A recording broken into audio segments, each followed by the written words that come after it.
Bobby, you're in a big difference. Why? I don't know. Hi. Here we go.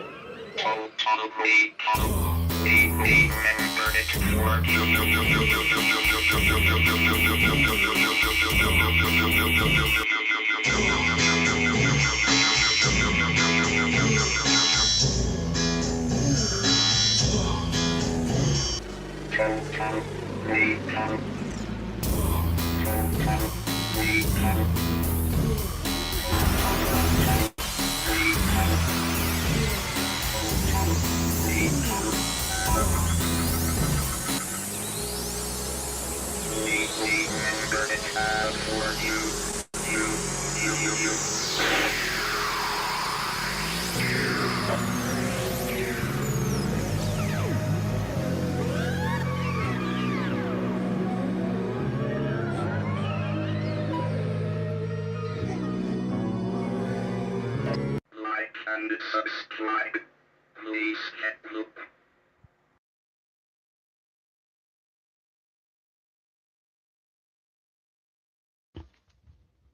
Let's see. E. Eagle.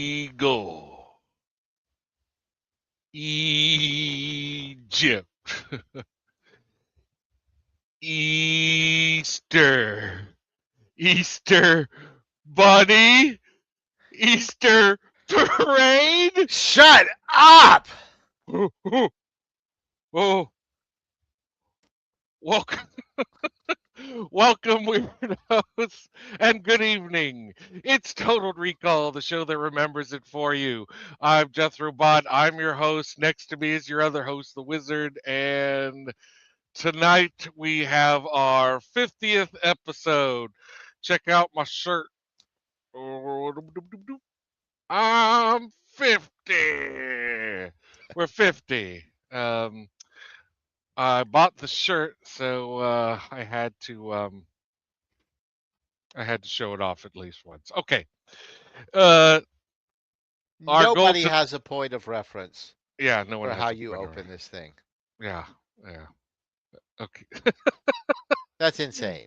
Yeah. Um, we uh, we we're here to you made me lose my train of thought.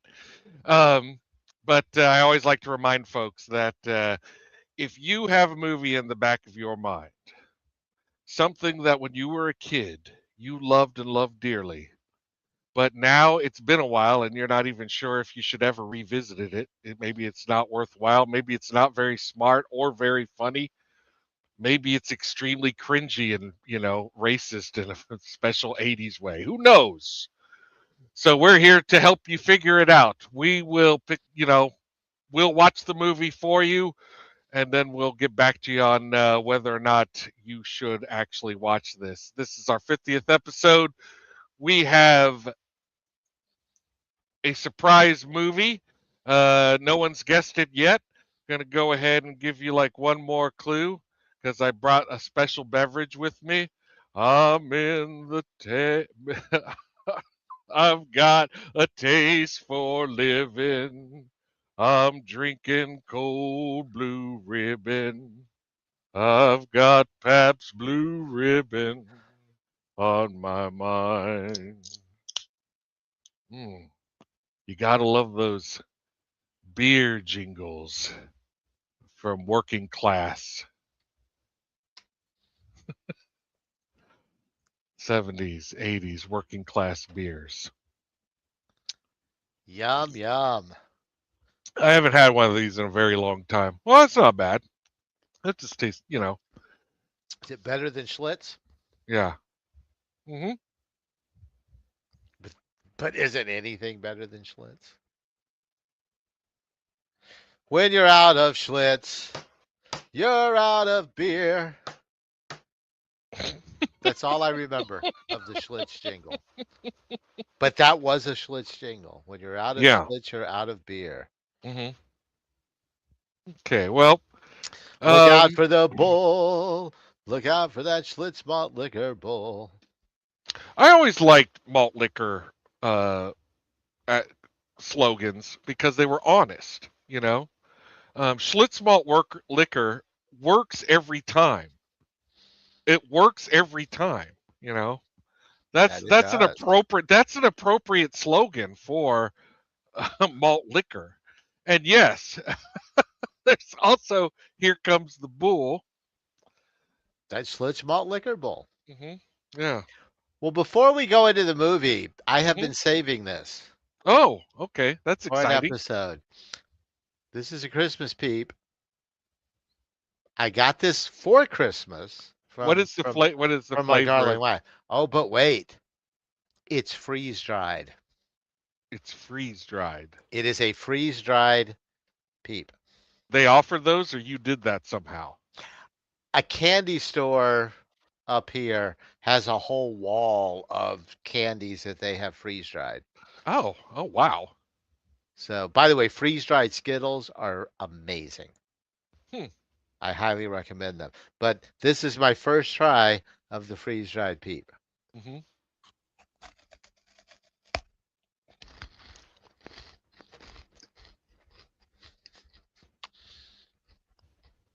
That is so weird.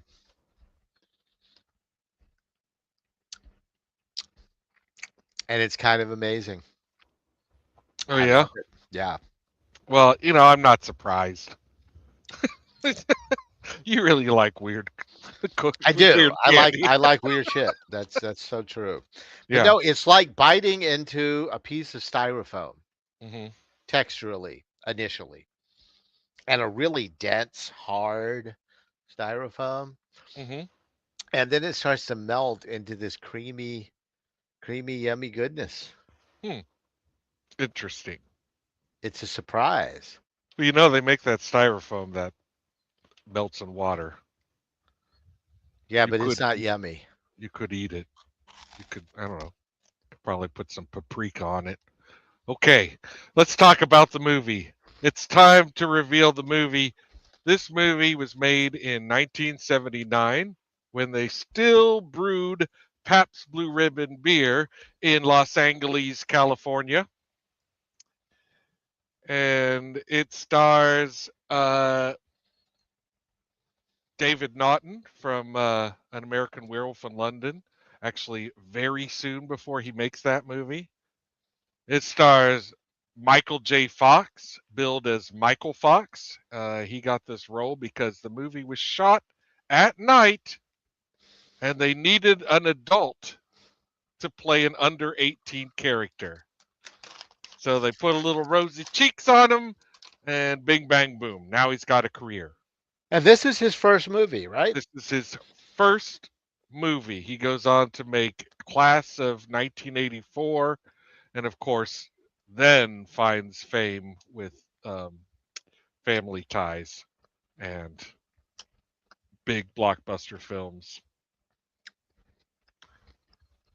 and not so big blockbuster films. I remember he made a lot of turkeys. Doc Hollywood? Not a good movie. No. Stephen First is in this.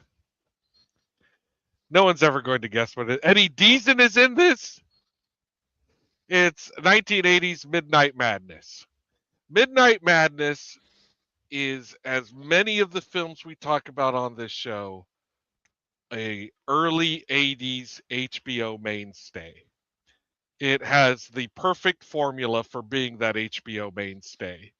It cost a lot of money. In fact, this film features what was at the time Walt Disney's most expensive shot ever. We'll talk about that when we get there. And it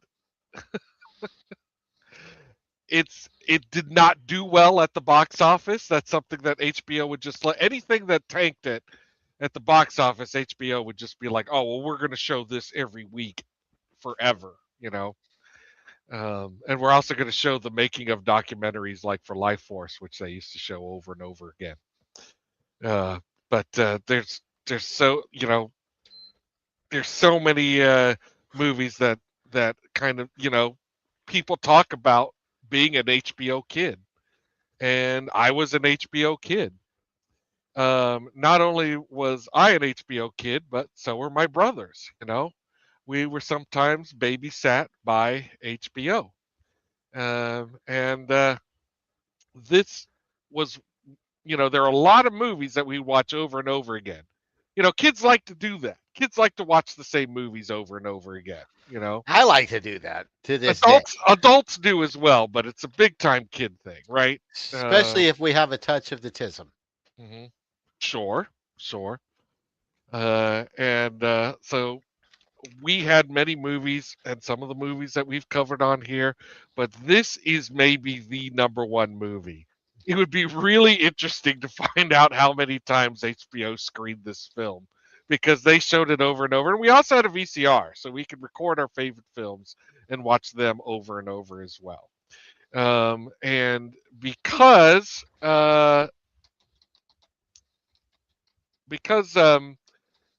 this was such a big movie in our household, um, and it's the 50th episode, we're going to have a really, really special guest. Folks who watch this show, they already know that me and Gravy are brothers, but we have an older brother, and he's with us now. Please welcome Huge M. Huge'em. Huge'em. That's right. Yep. Welcome to Thanks. the show. Long time, first time. Yeah. We always like to talk a little bit when we bring folks on about their memories or experiences with this film before they revisited it to be on the show. So there was a time in the late 90s when you purchased me and Gravy VHS copies of this movie, I think, for Christmas or something like I that. bought you a couple. Well, I forgot that part. I know I bought one for myself. Yeah, you got me a copy So, too. I thought you got whew, our younger well, that brother. not my best gift. No, I disagree. I disagree. I do still Um, have it. It, this it might get will. me kicked off the show a little prematurely, but Mhm. I do believe that Midnight Madness is the only VHS tape I ever purchased or owned myself. Wow, wow. Well, if you can only own one movie, But I watched that tape exactly one time. and Um, so this was your second time watching the tape, or you did you check it out on YouTube or what? Well, how'd you? oh no, yeah, it's on YouTube. No, it's on Amazon, but you can also you can also watch it for free on archive.org. I found out there's a pretty high quality copy of it available there, and you'll be very Oh wow. excited to know that you can also get back issues of the HBO listings and magazine. If Oh, you'd like to know wonderful. exactly when Midnight Madness showed during the summer of 1985, that is available to a worldwide audience anywhere for free. Wonderful. Wonderful. And you also mentioned to me that the Library of Commerce or Congress, not the Library of Commerce, that would be weird. The Library of Congress has a copy of the novelization So yes, of Midnight Madness. that's true. I've had that was listed on the Wikipedia site Rock for on. the movie, and I'm like, well, that can't be correct. So somebody's pulling your leg here. Mhm. But I looked it up on WorldCap. There are, in fact, two publicly held copies of the novelization of Midnight Madness that I considered Wow. for a hot minute requesting the Library of Congress copy to read, but my humility knows some bounds. I You can't cannot. do it. You can't do it in front. Yeah. I just there's a point where even I got to say enough. Yeah. I mean, Um, there's, yeah. You have to interact with someone in order to ask for that book. yes, You can't. yeah. You I have no shame. I would do this.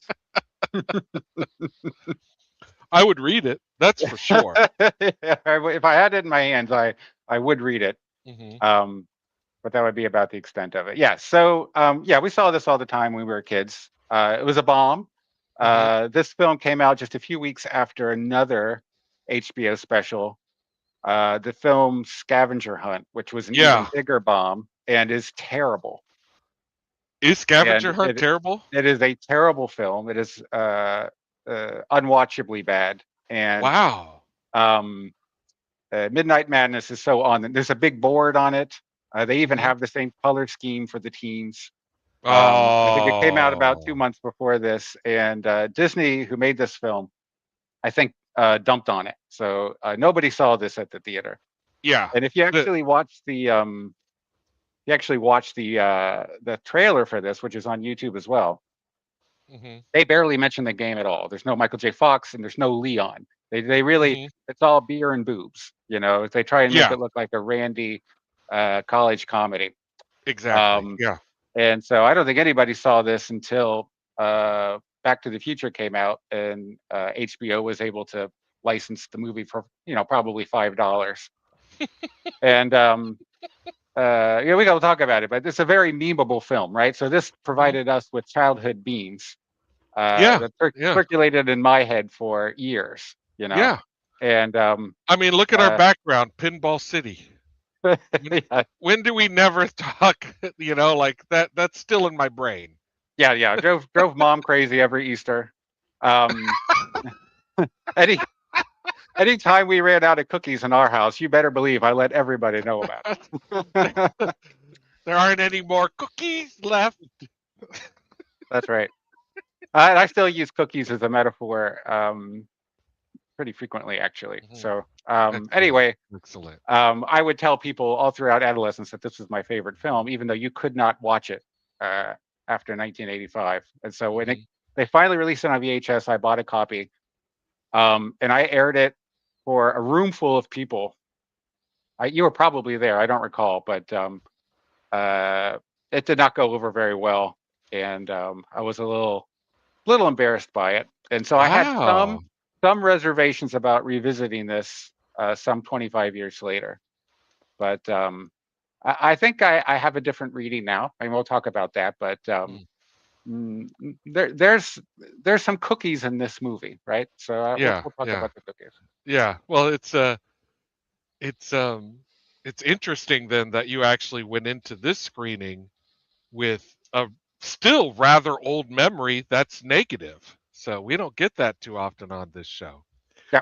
Okay. Well, we're already babbling. Let's bring out our brother. Now we've got all three brothers on the show at the same time. What a reunion! This is such an exciting treat. There for a second, so that we're all See, now you can see the family resemblance. Yeah. All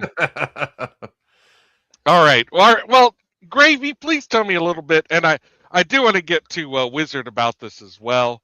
But and I didn't mention anything either, but as viewers could probably tell, I'm already like, this is a movie that when I was a kid, I was over the moon about. But what about you, Gravy? Like, what is? Oh no. Oh, and I do want to say real quick. I do want to say when I got that VHS copy 25 years ago, I had a different experience than Hugh Gem. I watched it, and I watched it several times. My answering machine, outgoing answering machine message used to be the Pabst Blue Ribbon. Yeah. When the guys that's first. What it was. I was trying to figure out. Yeah. Like, God damn it. Yeah, you would call me, and if I didn't answer the phone, it would go, Pabst Blue Ribbon. Oh, so it's beautiful. Yeah. Yep, that happened. Thanks to that VHS. Look, I don't have any shame here. I'm beyond shame at this point in my life. No, we thought this movie was absolutely hilarious when we were kids. I mean, I remember literally rolling on the floor, laughing at this movie at certain spots. And at Barf. At Barf. Barf's hilarious. I don't care. I don't care what anybody says. Barf is funny. Yeah. And I was very relieved to see that. I don't think Barf makes one offensive joke in the whole film. So. He's responsible for Fagabeefy. Oh, that's right. The jury is still out, so we'll talk about it. Yeah. It's going to come up. It's going to come up. Okay. Yeah, I have feelings, and I'm on the side of no. That's not offensive. Yeah, but yeah, we'll talk about it. Yeah, and I get you there. I totally get you there. Okay. Unfortunately, we are short a few of our panelists. My partner in Sado Domestokism, Bride of Pumpkinhead, is not here. I did, however, bring Pumpkinhead with me to, as kind of emotional support and also to let me know how I'm doing. You picked a great movie. Thanks, honey. All right. And Jess has not made it in quite yet, so sometimes things hold you up. So we'll keep an eye out for that. And unfortunately, Babs is not feeling well. There is shit going around. People are not feeling too well. So my heart goes out to you. Please chin up. It's a tough time for chin up. I know, but let's all just try and have fun tonight. It is going to be a sausage party, but we've got one more sausage to throw on the stage. Sausage party. And what a sausage it is. Yeah, it's our good friend Adam, who has met my older brother before because we all lived in Columbus, Ohio at the same time at one point. Hello, Larry. I enjoy your show. I just wanted to call and shit on your nostalgia. Deserved. Oh boy. Good evening, Watcher X42. If you didn't catch on already, it's Midnight Madness. We're doing Midnight Madness. Holy cow. Okay, Adam, tell me, what do you remember? Because you had like HBO Kid experiences as well, correct? I would first like to bring up a point. You had 50 episodes that you were sitting on. This is what you held out for. All right, I see how this show works. All right, well, fine. I don't know why I would be calling Larry King with his voice, but that's Hell, Michigan, you're on the air.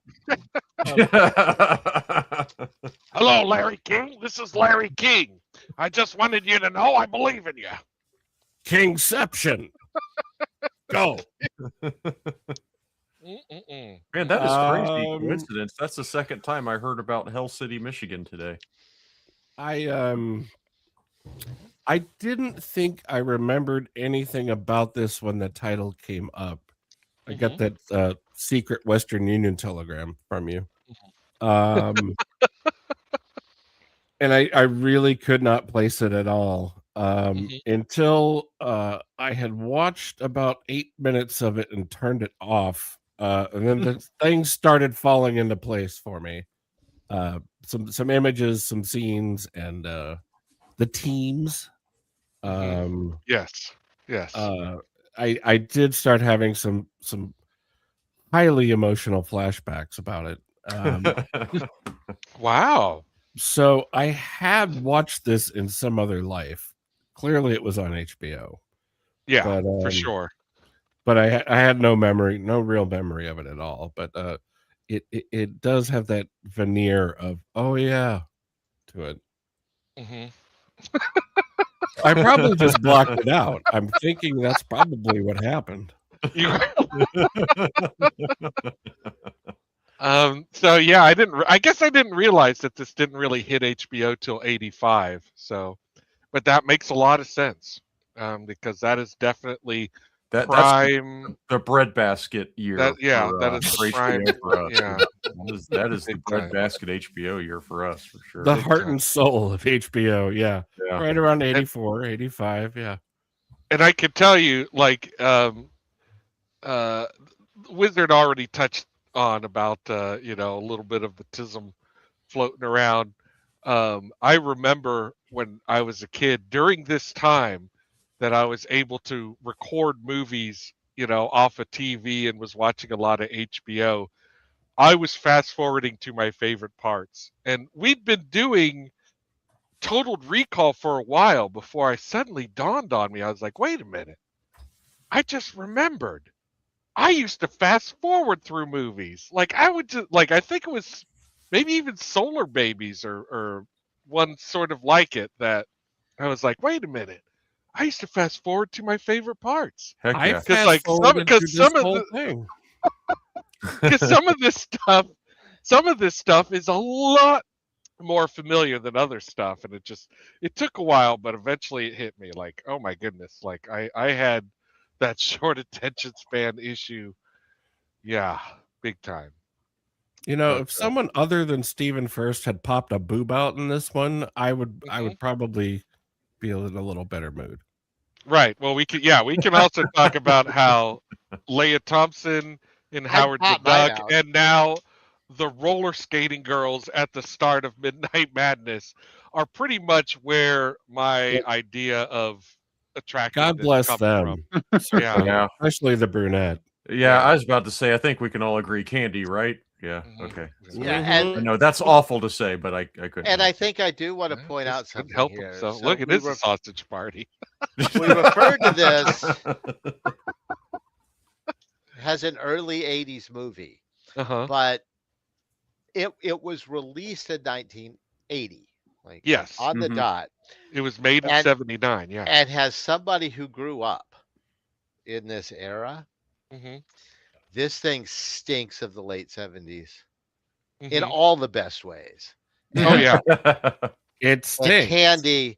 Candy is like, that was one of those. As soon as she comes out on the screen, I'm like, it was a flashback.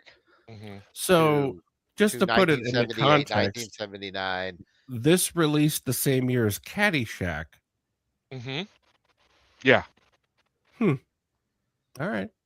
I do think that is that's a discussion question, and I agree with the wizard. This is not an 80s film. Yeah. In fact, I think you can see Morning in America over the horizon at the end of this film, but that's Morning with a U in it, right? Yes. yes. I have thoughts about this, but yes, I think the internet says this is an 80s movie, and I think that fundamentally misunderstands the philosophy here. Yes, the philosophy, the fashion, the whole look and feel. It is so late 70s. I was in high school. Is this pre or post Porky's? This pre, right? I can't remember when Porky's came out. I'm going to say pre. This movie, yeah, this movie is kind of a response to Animal House and the fad that was going on. That was definitely Disney's motivation. I've just gotten word that Babs. No, Porky's was 81. Oh, Porky's was 81. Okay, yeah. I just got word that Babs is feeling better now. Hopefully, it's just something that passes. But we would love to bring her to the stage now. And hi, Babs, I do want to know if you remember anything about this movie at all, or. No, I don't think I'd ever seen this film at all. The New York Times said no. But I will say that had I ever seen this before, this would have been something that I 100% would have gone back and watched a million times over. This has 12-year-old me kind of written all over it. Oh, outstanding. So, yeah, I'd never seen this before until last night. And you feel cheated? Because I feel cheated. I wish I had seen it sooner.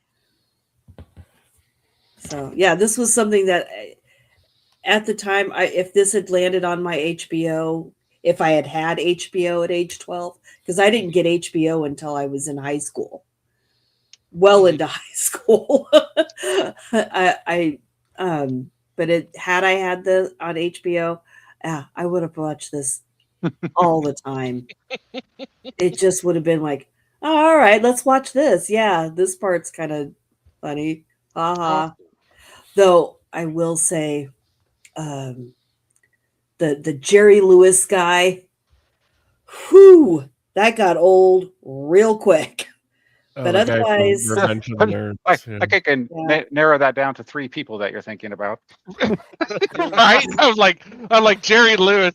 no, Everyone's a little broad. The main Jerry Lewis guy, the main nerd guy, whatever. Are you saying bad things about Eddie Deason? The lead nerd. Yeah. Yes. Oh.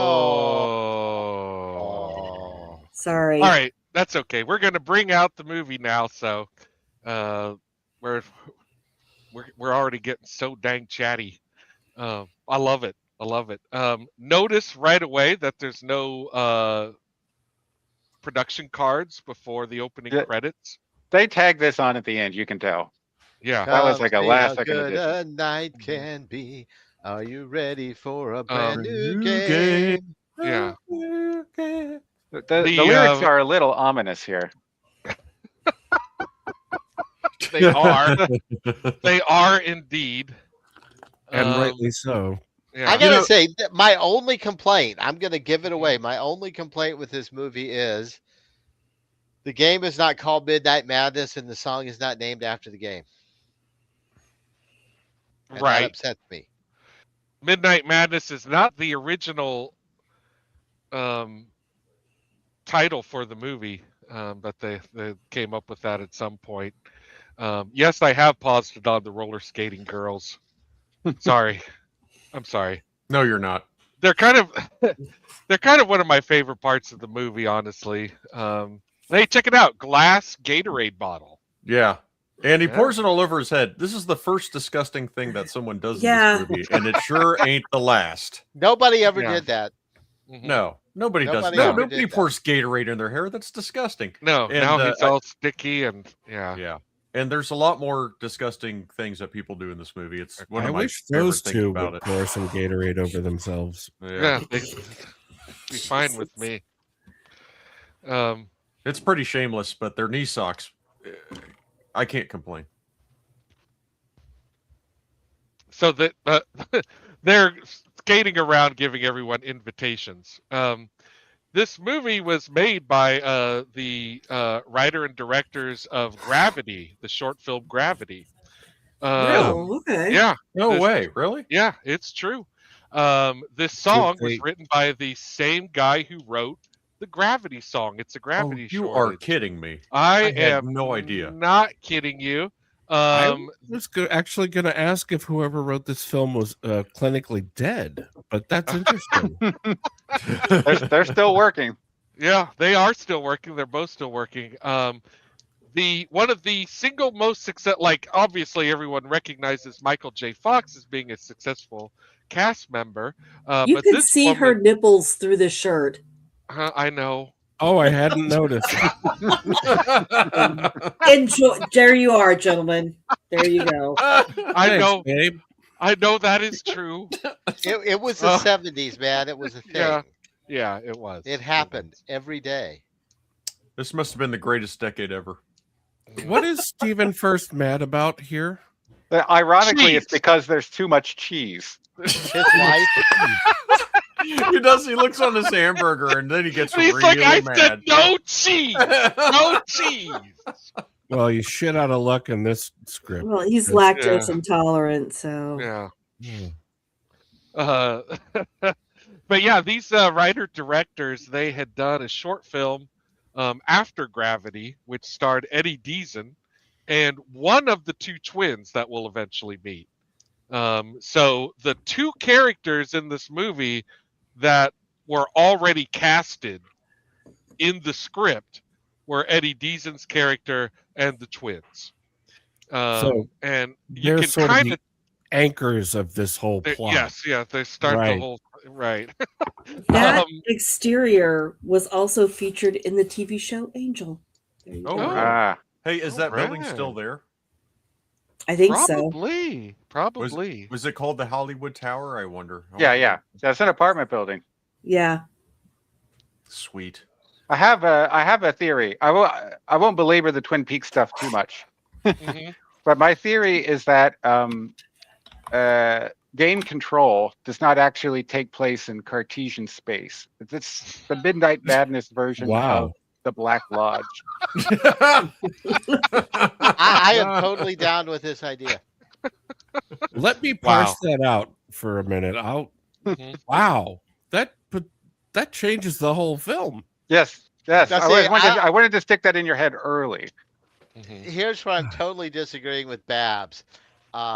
My favorite thing in this scene, I could watch it over and over again just for Eddie Deazen's reactions. Oh yes, that's what I was going to say. You could tell that they, wrote this for Eddie Deazen, because his faces are constantly on overload, constantly. He's kind of like an early prototype of Jim Carrey in The Mask. The subtlety is fantastic. It is a masterclass. Just being the part and not acting the part. Film acting is all about nuance, physical nuance. It's just letting my brothers know that their youngest nephew said goodnight. Oh, okay. Right. Well, Good good night, Axel. Love you, buddy. But I did pause it on here just to run down real quick what's going on with these 5 actors. Like Eddie Deazen, this is like his first major motion picture. I'm drawing a blank on the actress next to him, but she will eventually get a gig at Tracy Ullman for the Tracy Ullman Show on newly created Fox channel. Wow. And that will then get her a gig on The Simpsons. And she will be on The Simpsons forever. For the rest of her natural life. Still on The Simpsons. She is in. Oh, what's her name? Maggie Roswell. Maggie Roswell. Okay, that's it. Yeah, I was just drawing a blank on that. She is Luann Van Houten. She is Miss Hoover. Ellen Lovejoy. Yeah, and for a she while, has a lot of voices. She used to be married to Ned Flanders. Yeah. Yep. Or Rod Flanders. Sorry. No. Sure, we all were. Yeah. And so then next to her is Stephen Furst. He is the most expensive actor in this film at the time. They actually, and even then, it was only $25. So you know, they actually He's had there to for argue. the box lunch. They had to argue for Stephen Furst, and it was kind of like a finagle where Stephen Furst wanted the role real bad, so he's willing to accept a pay cut. So they kind of went around his agent. But he was still the most expensive actor in the film. Like a pay the only one that had a movie. Yeah, it's the only one who had a movie. Yeah, a pay cut after coming off of Animal House. What did he get? Animal House, 1,200. Who knows? Who knows? But he got Disney money this time. Then there's David Naughton, who I guess after American Werewolf in London, funny enough, Animal House, a John Landis film starring Stephen Furst, and then a year later, John Landis would make American Werewolf in London with David Naughton there. But after American Werewolf, David Naughton apparently has the worst agent in Hollywood or some shit. I don't understand. He's a talented and handsome actor, and he just went to shit. He wanted to show his range, I think, and this movie is like a portfolio. It is in one film. Yeah, there's a lot of. He went on to do Hot Dog. Yeah, he went on to do Hot Dog, he did Hot Dog, the movie. Yeah, and I just want to point out to him again, I'm blanking on the actor's name, and I'm sorry, number 12, but he is in the Parrot Heads, the most successful Jimmy Buffett cover band in the world. That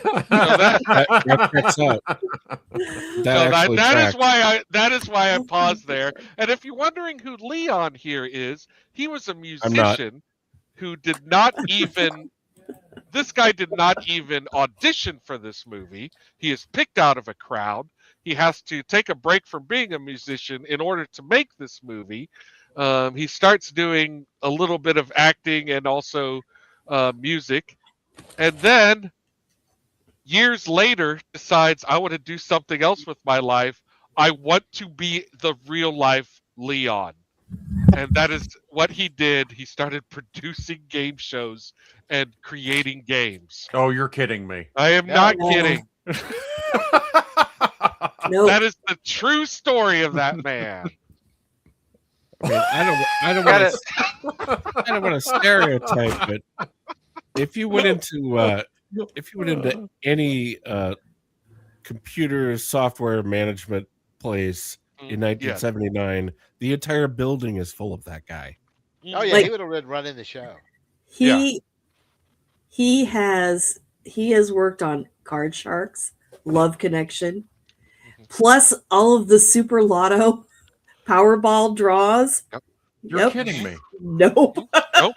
I was looking it up on IMDb earlier.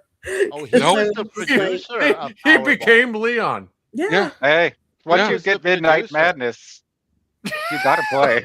It starts to get to you. Doesn't matter I what you gotta say.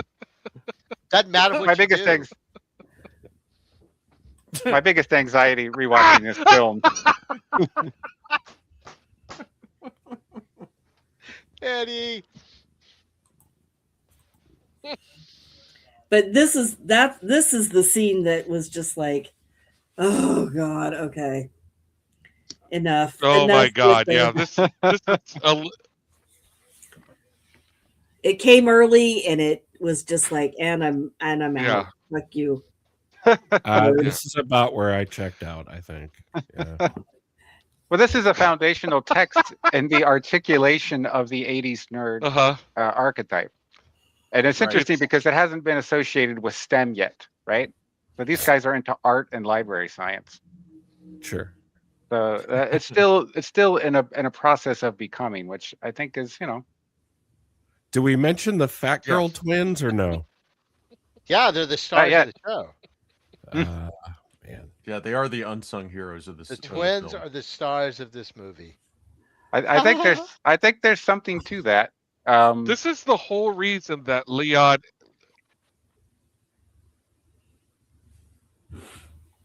Oh, This is the whole reason that Leon and What's happening? I don't What's know. happening, Jeff? We keep losing you. Jethro. Go would be the back. catalyst for everyone else to join. Ooh. Yeah, I think it's interesting because he doesn't offer any prize, nor does anybody think this sounds like a fun thing to do. Yeah. No. I agree. He's banking on the fact that they will all just do this out of spite. And that was his selling point live. Yeah. If you paid attention, he said, and prove who has the better group. Ah, Yeah. And that Yeah, was yeah. your selling point right there. They Yeah. just didn't realize it. Yeah, well, he was smart enough to include all 5 types of people.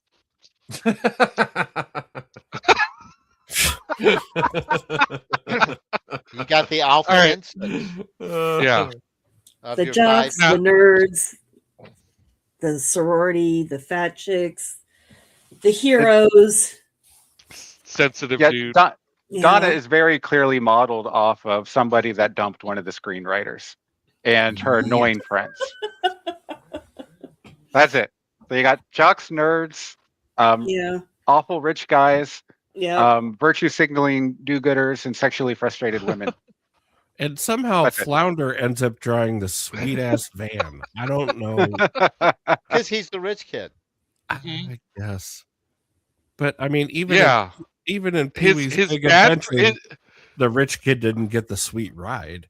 He had to steal it. Right. Yeah. I mean his dad apparently thinks he can just buy his son a victory in this competition, but it a little unclear as to how that's gonna help his son in any way. Like what? Well, it's very Winning. subtle. If it's very Winning. subtle, but if you look in his dad's study, his dad actually has a couple of awards. Yeah, Yes. I don't know if you Yes. guys caught that, but And thus, laying the seed, sowing the seed for what would become his father's motivation. We're now meeting the extremely well-dressed Melio and Barf back there, goofing around. Those two actors were already friends. They worked together in the same scenes on 1941. So they came as a package set already, and you could really What a tell pedigree! You can really tell their chemistry. They have great chemistry throughout the entire film. So I like these guys. They were also equally invested partners in the craft table, I believe. The guy who plays Melio, who I think is great in this movie. Like he has so many funny moments. He did not go on to be an actor. He's only in a handful of movies, and this is like his only role that has a name. how did the Hispanic guy get in on this? Sorry, go ahead. He's there for the racism. He drove the food truck. I'm pretty sure he's probably the heavy. Like he does stuff for that guy. Like he gets. Okay. Yeah. He has a switchblade because he's dangerous. I have to confess, I had forgotten about that character, and it's not good. No, that is not flattering. Also, as an AMC fan, I really get bothered that he refers to his Jeep about 6 times. You can plainly see it's a Toyota. Yeah, it's not a Jeep at all. It says so right on the car. Yeah. The Japanese took our germs. Guy, I'm back. My computer crashed. Sorry. Yeah. And honestly, in all fairness, that was a period of time when it was very common to just call anything like that a Jeep. A Jeep. Oh, okay. Well, then I'll allow it. Yeah, it's like calling a copier a Xerox, right? Yeah, it's not right, but it happens. But yeah, I mean, Band-Aids, Pop Tarts, the whole. And it happened a lot then. Yeah. And the Toyota FJ like that, it's way cooler. Mm-hmm. Yeah. So the second most tragic finding for me, looking at the IMDb pages of the lesser actors here, the gentleman who plays Blade, I can't recall his name right off. He has probably the longest list of credits of anybody in this movie. Mm-hmm. That's why I was like, how did this guy? He's had a good career. He's a working actor. Yep. Yeah, he's got a good career, but he highlights on his website that he does voiceover work. Rather ironically, he does the opposite of this role. He does voiceover work specifically for the Grand Theft Auto game. Awesome. That broke my heart a little bit. Not the high point of this film for sure. I don't think he says a single word in the movie, if I'm not mistaken. No. I don't think so. No. No, actually, he kept asking for a line, and they wouldn't give him one. But there wasn't really any ad-libbing allowed. I mean, it is a Disney movie. The guy who plays Rudy is an impressionist, and he wasn't allowed to do any of his impressions. Huh. Well, we don't want to complicate this with humor. Yeah. There's a serious game to play. Well, one of his impressions, believe it or not, is Bill Cosby. So it maybe in the long run worked out for the best. Right. Yeah. I will say, I told this to so I watched this with all 4 boys last night. And they watched the whole thing. It was amazing. And I did say that, like, if I was rich and I wanted to buy, like, an ultimate nostalgia piece, and I found this van at auction, it'd be mine. That's a sweet van. Hell yeah, it is. It is a sweet, sweet ride. Yep. And it has one of those magic 80s computers where all you have to do is type in a question. Yeah. Solves everything. I don't know why people are making such a big deal about AI. Like, we have clearly had AI since 1979. Yeah, right. Well, I'll tell you something. I could not get ChatGPT or Gemini to make sense of any of these clues. Is that right? That is true. Wow. Does not compute. Wow. On the other Okay, hand, and all now- of these kids can find every place in the city completely of their own volition and mental map. So that's something to think about too. Yeah. Yeah. I Yeah. think power of what the human Disney heart. was going for was we want to remake a mad world, but we want to take all the madness out of it. We don't want it to be that mad. I'm mad. I've never seen a mad world. It's Oh, glorious. guys- Is it good? Oh, It is. I love it. yeah. it's, haven't Yeah, watched we it would in a have really watched long it time, on the but yeah. show, but it's far too long. Yeah. It has Oh, to is be it? a special long episode. Yeah, it's like a 4-hour just for the movie. cast, it's worth it.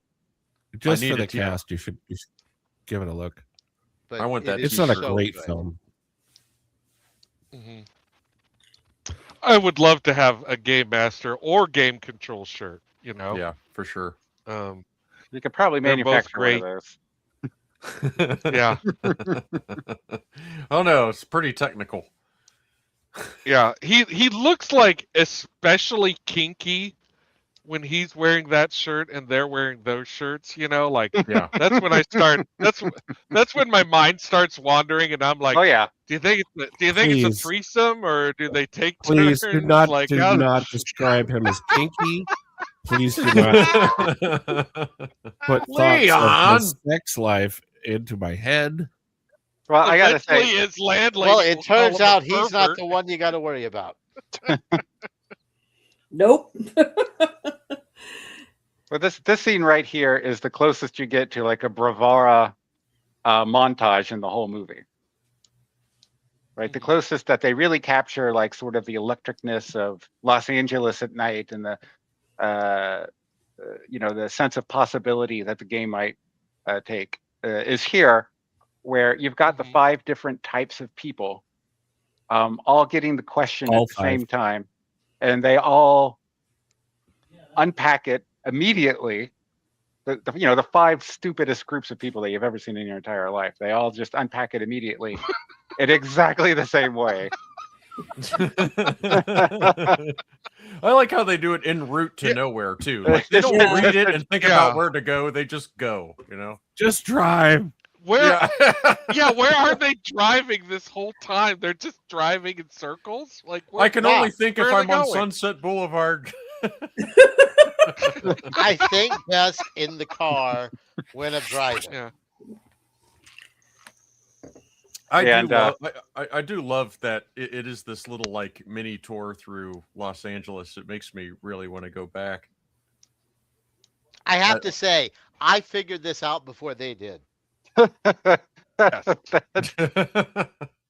of to the things brag, that I but- love about this movie is the absolute scorn Leon has for the players, and by transit nature, like the scorn that it has to the audience. They're just constantly explaining how these clues work, and they, the yellow team is constantly, when they get the answer, they say it 2 or 3 times. So oh yeah, I got it. I'm with Leon on this. Yeah. SS Itari is my Steam handle, by the way. Fantastic. I'm Hey, adding you right now. I also think we should give some love to that Subaru Brat. Oh my god. Oh yeah, That oh wait, it's a Datsun though. It's yeah, like, Datsun it's, something. No, that the Subaru Brat had the seats in the back. Oh yeah, that pickup truck. Yeah, I thought that was a Toyota. That's a Subaru. that's a Subaru Brat. That's a Oh, brat. fantastic!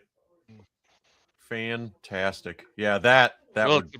it's a I thought it was a Datsun. It looked like a Datsun. My stepdad's best friend had one of those. Sweet. Oh yeah. And yeah, they have a good arsenal of vehicles for the groups in this movie. Were you Definitely. like, I wish mom had married you instead?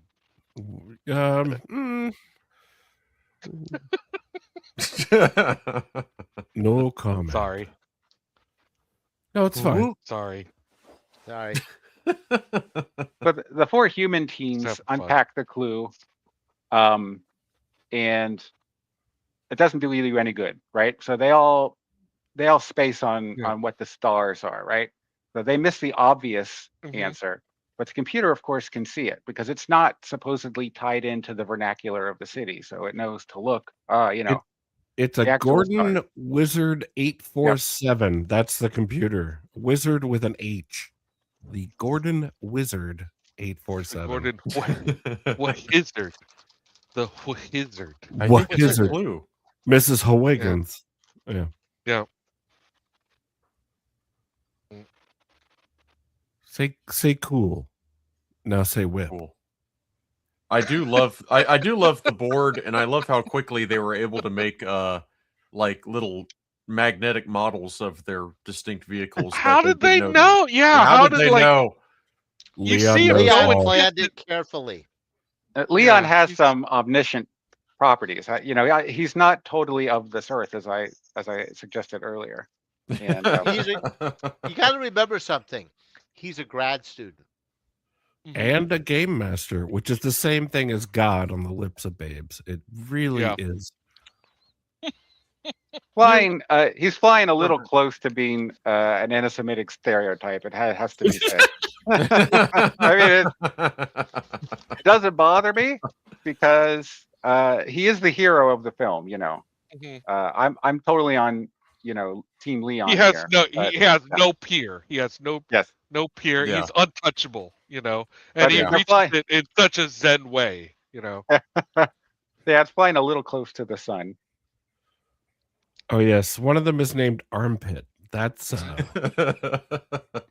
yeah. He's like shaming Armpit for what Armpit's doing. That's like very, come on, very football team though. Yeah. So true. The football college team names, I was actually pretty impressed by. They're all very, kind of 60s and 70s football player names. And they ride around in a Volkswagen Beetle, which is fantastic. Called the Meat Machine. Called the Meat Machine. But they're an offensive line.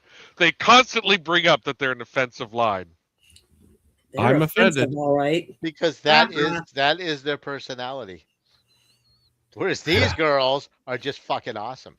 Yeah. They just have fun. Yeah, they just have fun. And I love the little redhead shit kicker. She really. And I gotta say, that is an incredibly progressive thing for a movie of this time, to let those two large women be the laughing stock. No, they are happy in their existence.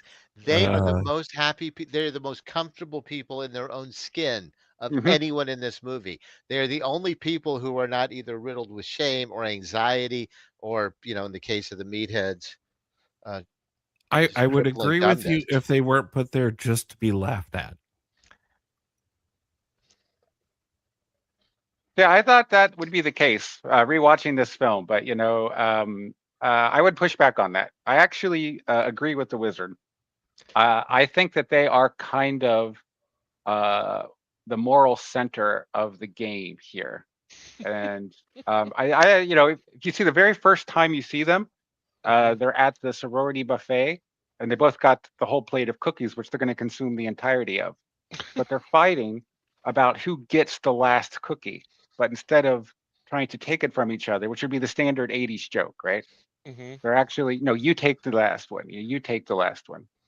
Their spirit. They're trying to give it to each other. Yeah, they're entirely giving and generous. They bring happiness to everyone around them, as you just saw at the the dancing scene. Nobody in that club was laughing at them. No, they are having the time of their life. The only people in the show that are having fun while they go along. Really having fun doing this. Yeah, right. On the other hand, for Howard, he's a fat joke too, but for him, eating is all about shame or violence. He actually uses food as a weapon repeatedly through the film. Yes, yeah, As a matter of fact, he injures his female co-star when he hits her in the face with a pie. He hits her really hard in the face and it hurts her. Then she falls in the fountain and hits her head. Yeah. So what you're seeing is the only take when she takes that bite of the face. She really got hurt. Only hurt, yes. Well, it's very convincing. I mean, he smacks her in the face with that pie. Yeah. And by the way, like, this is a recurring theme on our show, just for anybody who's new to the show. Peeping Tomism is yeah. Oh, I'm sorry, wrong one. That's the wrong banner. But that's the other theme. That's the other theme. I forgot. Yeah, that might apply later with the Fat Boy doll. But yeah. I don't know. Well, this joke would have really landed if they spent a couple more minutes on it, I think. Yeah, right. You gotta let it breathe. Yeah, there we go. Yeah. There we go. There we are. Full effect. No, but Peeping Tomism was like stalking in the 80s was romance. Yeah. Being a stalking is romantic. Or it was romantic. It was fine. It's funny. It's all in good fun. Yeah, you know. Especially when the peeper is a 12-year-old boy. Yeah. Right. Yeah. Right. That's just hijinks. Then why is it so offensive peeping at a 12-year-old boy? I feel like there's a double standard. No. I actually didn't realize this was. You should ask that the guy that's in prison. You should ask Flinch. Yeah, maybe you should ask Flinch. Oh, I'm sure he'd be very confident in his answer. Oh man. Sorry. No, it's okay. It's okay.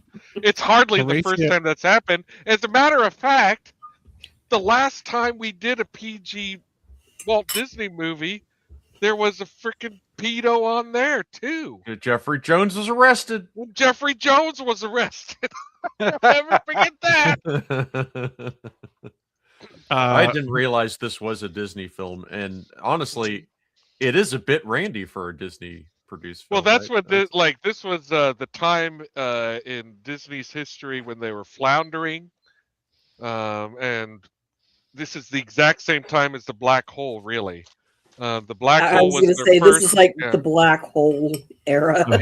Yeah. Don't get me started. Yeah, this is Ron Miller or whoever inherited me. And when I was researching stuff, I heard one of the directors of this film mention it as the "What would Walt do" time period, where they were just trying to figure out what the hell to do because they didn't know what to do, and the animation department was like in the pits, right? I mean, they weren't producing anything. Yeah, well, I mean, they always came out with a movie, but it's like some of them weren't that great. The Black but this Hole is also in its 12th year of development hell at this point. Yeah. Mm-hmm. Yes, it's the Black Hole also was developed for a really long time as well. We did a great episode on the Black Hole. Anyway, so this was they wanted to reach a different audience. It's actually why they hired these two directors, and they hired them without this project in place. Like, these guys were 22 years old. They get an office job at fucking Disney. Wow. Like, yeah, they're walking on the. That's amazing. Or whatever. Hey, Yeah, I've got a question, and this is so Hugem, Adam, Babs. What? I'm thinking one of you three would know. Is there really or ever was a Los Angeles Piano Museum? Yes. Yes, I think this is actually a real place. Mm-hmm. I don't know. I wasn't living in Los Angeles at the time, but I wouldn't put it past it. LA's full of weird shit. That looks like a set, but my answer will be probably yes. I'm going to say there probably was something like that. It's probably worth a Google, right?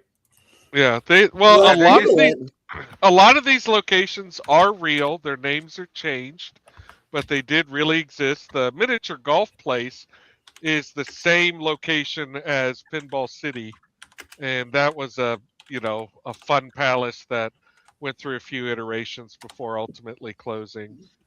No, but there is several music museums in LA. This looks like including the Grammy Museum. Yeah. It does look like a set, and Barf is about to start playing oh god, what is the name of this song? Heart and Soul, yeah. I'm like, oh, he's gonna start playing the Oh no, this scene absolutely had us dying when we were kids. I mean, yeah. Like Barf, and I was still gut laughing at it last night. I'm not lying. This shit is funny. This scene started and I was like, fuck, this is stupid. And then I had a blast with it. Once I let myself enjoy it, and it was hilarious. It made no sense. I don't know. But I loved it. Emilio's dancing. There's about to be violence. And then suddenly, Harold's girlfriend finds Leon's theme. But they've already established that multiple people in this group can play the piano. Yeah. Like Barf can play the piano. Emilio and Barf are deeper than they're getting credit for. They are. And I also loved, as it dawned on me just more and more, the level of contempt that they have for him. Yes. Yeah. And that they have no hesitation in showing it. No, they hang out. They hang out with Harold just because it's fun to fuck with him. That's what it is. Well, also he buys them there. He clearly is paying. Yeah, they're getting paid. Like they're all getting paid. Like that is why there is a Hispanic dude with a knife who's not allowed to talk.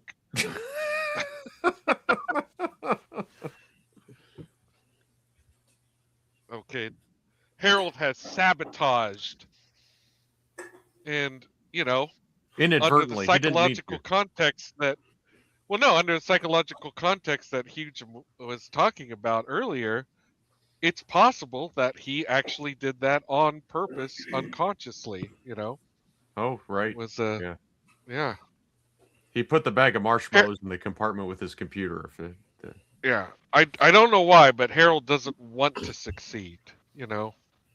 Self-sabotager, right? And then this guy figures out it's the Pabst Blue Ribbon brewery, or Pabst Blue Ribbon theme song. And this is the only part that bothers me, because that meathead knowing how to read music. No. I put my foot down. That guy would not know how to read music. Well, these are children of privilege, all of them. And this is a different era. Half of them would have had some sort of piano lessons at some point. I don't know. Good point. Well, no, that's a good point. Maybe in LA it would have been different. No. In West Texas, no. Those guys would not have been able to read music. Right. Yeah. And they never would have exposed it if they did, because somebody would have called them a fag. Yeah. So, which I was called several times when I was in a podunky high school for my freshman year. Oh, I was in the band. It was I was in the band too. Yeah. To be called a band. Yeah. I'm not going to say it again, but yeah, I don't want us to be that show. A band of sticks. It's going to come up though, because actually, little bit of history. When they were writing the script, they chose Budweiser. Budweiser said, "No, we don't want to do this movie," so they went with Pabst Blue Ribbon, both of which had operating breweries in Los Angeles at the time. So they that's where the fagabeefy joke comes from. Is they got all the letters. And they were scrambling them around, and somehow that is the joke. They decide Barf, and I don't know, is Barf really that dumb, or is he just, is he? I don't even want to try. I just want to say faggot beefy, and then he immediately tells Emilio it's funny, he's invented a funny word, So I don't, like I hear that joke and I kind of think the FAG was the genesis of that joke, but I'm not sure. Like I don't know. But they did shoot at the real Pabst Blue Ribbon brewery, and this is the last year that it was a brewery. Because of this incident right no, here. This is that this guy is falling in the soundstage. beer vat. No, that gets you shut down right away. That was on the sound stage. This is not a sound stage, but the vat that he jumps into. That's the real Pabst Blue Ribbon Brewery tasting lounge. Yep, it became an artist loft. Believe it or not, it's artist loft. Man, amazing. Yeah. I actually got to do this at the Anheuser Brewery in Columbus with Dad when I turned 21. And you can get one free. You get one free sample of anything they had. So I asked the guy for a King Cobra. And he gave me a look. He gave me this look, and then he reached. I swear to God, he reached down below the bar and pulled out the 40. And poured 2 Dixie cups. Oh my God! Did you That's pour a amazing. little bit out for your homies, or? So he didn't let me have the whole thing. So my dad and I shared a Dixie cup of King Cobra. Oh man, wow. That's a nice story. I like it's a beautiful story. Hey, and it bothers me that at no point do they say, "Hey, that worked out. Getting kicked out of there worked out after all. Thanks, Scotty." Mm-hmm. Well, again, this can't be accidental. But Adam he's framed as the protagonist of this film, and he's an asshole. He is the least redeemable character in this movie full of pricks. No, he's kind of a dick. Oh yeah, have anything going for him. He's a loser. Yeah. He doesn't even have a car. Yeah. He lies. He's mean to his friends. He's a guidance counselor. Yeah, that's terrible what I was guidance thinking. Counselor. Yeah, he's a crooked guidance counselor. He that guy's about to go shitty advice. He actually kidnaps Flinch because he's going to go out on a date with somebody who's not up to Adam's standards. Right. Yeah. Oh yeah, that's the meanest joke in the whole movie too. Like Eli was like, it absolutely is. Yeah. Eli was like, "Oh my God, that's mean." Kind of repulsive. Yeah. No, that was like I was watching it with the boys last night. That's what I said. I was like, "Man, I hope to God Adam doesn't plan on being like a clinical counselor or something. He's awful." Mm-hmm. Yeah, he's not a nice guy. No, problematic all the way. Mm-hmm. And yet, no more so than the way he treats his little brother. Yeah, but he's framed as the hero of the group. Yeah, I do want to point out real quick. We just saw that guy who jumped into the vat come out of a vat, and that is at the brewery what he comes out of, and that's a refrigerated room. It's 26 degrees. Ooh. When he comes out of there, he's got real beer on him. Like, what a nightmare. Well, now when that happens to me, I don't get a shout out. No, you get asked to leave Home Depot. Yeah. They serve alcohol at Home Depot? Well, I mean, they should bring your own. They should have set those toilets up as if they work. Oh my God. Sir, you got to leave the King Cobra outside.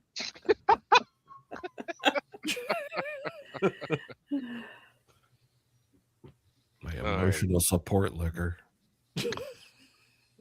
I do want to just mention, because it'll come up again, that it's been established Harold no longer has any snacks. Harold apparently likes eating marshmallows. I've never known anyone to just eat marshmallows. Oh, hey now. Nobody does eat a marshmallow or two. I've eaten a marshmallow or 3, yeah. I just ate Peeps in front of you, mother. You ate a freeze-dried Peep. I know. That's what I'm saying. I eat marshmallows on this show frequently. Okay. I want to point out how much I love the tow truck driver. Like he's like this most sarcastic jerkwad. Like, oh, he's having fun. Yeah. But that's real. That's what tow truck drivers are like. For some reason, they enjoy the worst part of their job. I don't get it, but they're a special breed. They're a special breed. Yep. All right, here's Blade in action. It's a whole reason It's an he's in this unpleasant fucking job. You have to be an unpleasant person to do it. movie. Yeah, it's like being a meter maid. You just have to be a sociopath. Yeah. I do like the fact that Bob's Big Boy didn't want to have any part of this movie. God bless him. We're gonna pass, but thanks for the offer. Really Even generous Big of Boy you. has standards. Come to find Yep. out. That was a real place, though. It's called Johnny's Cafe. I was hoping very much it would turn out to be the same place they shot Winkies at, but no dice. Yeah. Ooh, Winkies. Now, look between the two giant melons. This actress was the stunt double for Raquel Welch, who already had a boob-related appearance. Now- I can't imagine how she landed that gig. Wow. In the writer's room, they Yeah. thought they could only play this for 4.5 minutes, but it turns out on set, you could drag this shit out for half an hour. It is. Well, you get lots of shots hilarious. at they're trying to clue in the audience as to what the clue might be. I don't know. You're picking up on that a little bit. I was right there with it. But once again, so they all figure it out at the same time. No one's ever in any threat of being left behind, ever. Also, this entire nobody hugs podcast. her. Yeah. You're right. No one Nobody hugs her. They all got the first clue by unscrambling letters, and so they're like, "Well, we must have to unscramble them all." Yeah. Huge 'em. Let's all break dishes. Yeah. That's But funny. look, see, she does a pratfall. So that's, Yeah. she's a stunt lady. She's not an actress, and she's there to do a pratfall. And also because she's a little top heavy. She's no Jeannie Epper. I'm still more partial to Leon's friends. Yeah. You'll notice as the show goes on, game Absolutely control. right. Absolutely right, Burb. Yeah. Well said, Burb. Well Herb said. nailed it. There you Go ahead. No, go ahead, Huge. Well, as the game goes along, game control slowly fills up, and his community is this multi-generational, multiracial group of working class people. Mm-hmm. They all have to get up for work in the next morning. You can tell because they're all wearing their pajamas. And I do see. I was joking a little bit about the Black Lodge, but there is this contrast. I don't know much about the screenwriter's history, but I don't think they're nepo babies. You could sort of feel like this. There's a little bit of class resentment that undergirds a lot of this film. And I see your point. I think the fact that all of these people are terrible, including the protagonist especially, is a deliberate choice. I think this guy he abandons the girl. Yeah. I'll get on board with that. Yeah. Yeah. No, I mean, Harold's a spoiled rich kid. You kind of get the impression that Adam and Scott are from pretty good, the same social network as Harold's parents. Yeah, their parents aren't on good terms. Yeah. And yeah, I think you got a very valid point there. Well, A bit of latchkey, that's latchkey kid. Yeah. Totally. They're probably neighbors. And, if it's one thing I've learned servicing, all different parts of the community in my city, it's that not even rich people like rich people. I don't know if you would. No. I don't know if you'd ever want to be wealthy because no one likes you when you're wealthy. No one likes you. Even I'm other on board wealthy with people. that. Yeah. Even other wealthy people.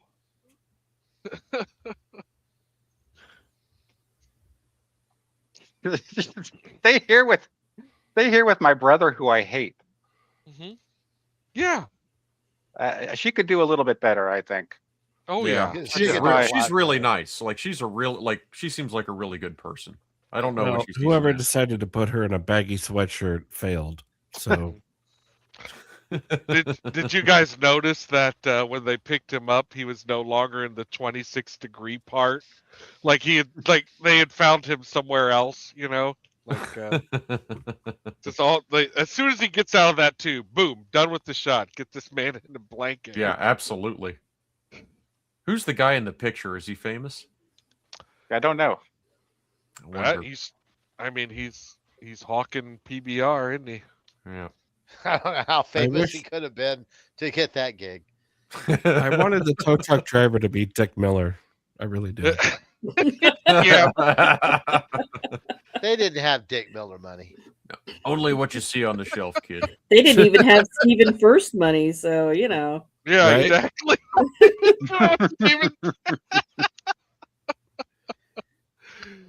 We can afford Stephen First, but not his hat.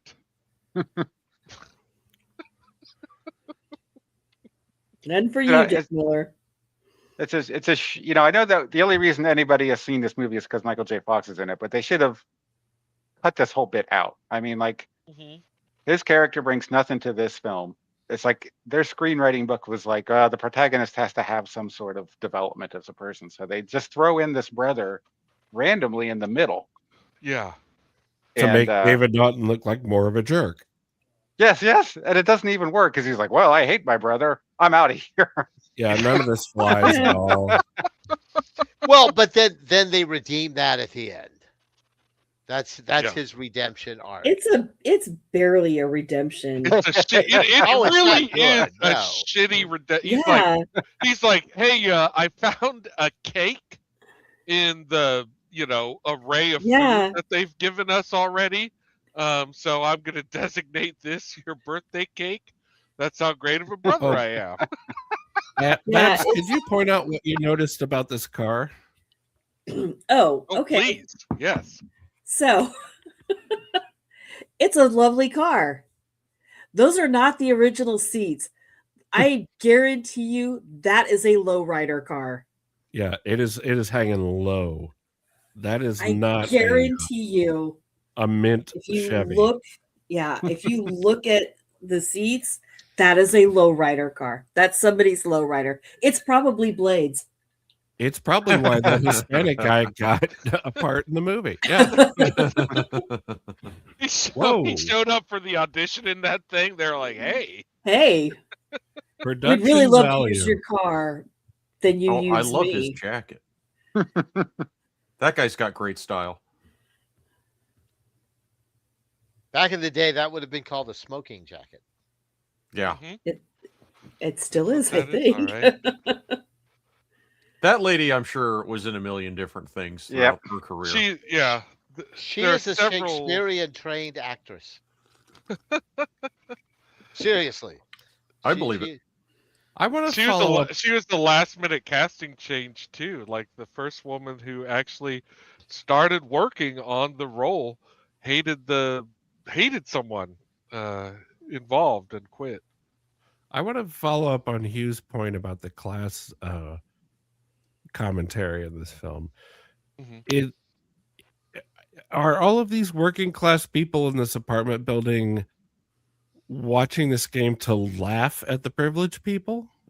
Is that what's like kind of the inferred? Well, they're taking control, right? So they're taking control. They're in charge. Yeah, by they're sort of they're sort of association. usurping things. They're making these kids dance and destroy things. By the way, I think you're onto something. Because a couple of them have history in working big boards for war for the war movement and stuff, and there's to them, this is a game, and they're gonna play. Yeah. One of the ladies says, "Oh, it's a strategy board. I haven't seen one of these since I worked Bletchley Park or some shit like that." Yeah. Well, that's what it's like when you're a grad student. You know, like old people start respecting you. Sure. Q, your comment? Sure it is. I one of my favorite scenes is when Clinch gets his groove back and decides that he doesn't have asthma anymore. That's his character arc. Yeah. Yeah. He overcomes Yeah. he overcomes He a medical overcomes- condition with confidence. That's right. I'll be RFK Jr. damned would if approve. That is yeah. Hey, Actually, before the entire COVID, you could plot do that. of yeah. Well, that's the entire plot of Aronofsky's The Whale, by the way. Oh, really? Oh yeah, I haven't seen No, that. I have not seen that either. no, I will it's not see it. terrible. It is You can overcome It is asthma terrible. with confidence. no, that you can overcome a medical condition with confidence. You know, Oh, but no, it's medically speaking, I would advise against that. yeah. It's just, the writing here is just not that tight, you know. Miniature It's- golf world. it also Yeah. turns out, by the way, we recently discovered that prostate cancer cannot be cured with ivermectin. I'm going to write that down. You're just not taking enough.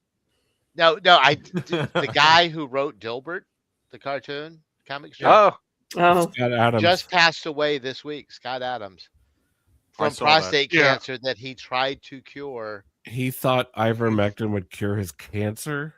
Yes. Mhm. Yeah.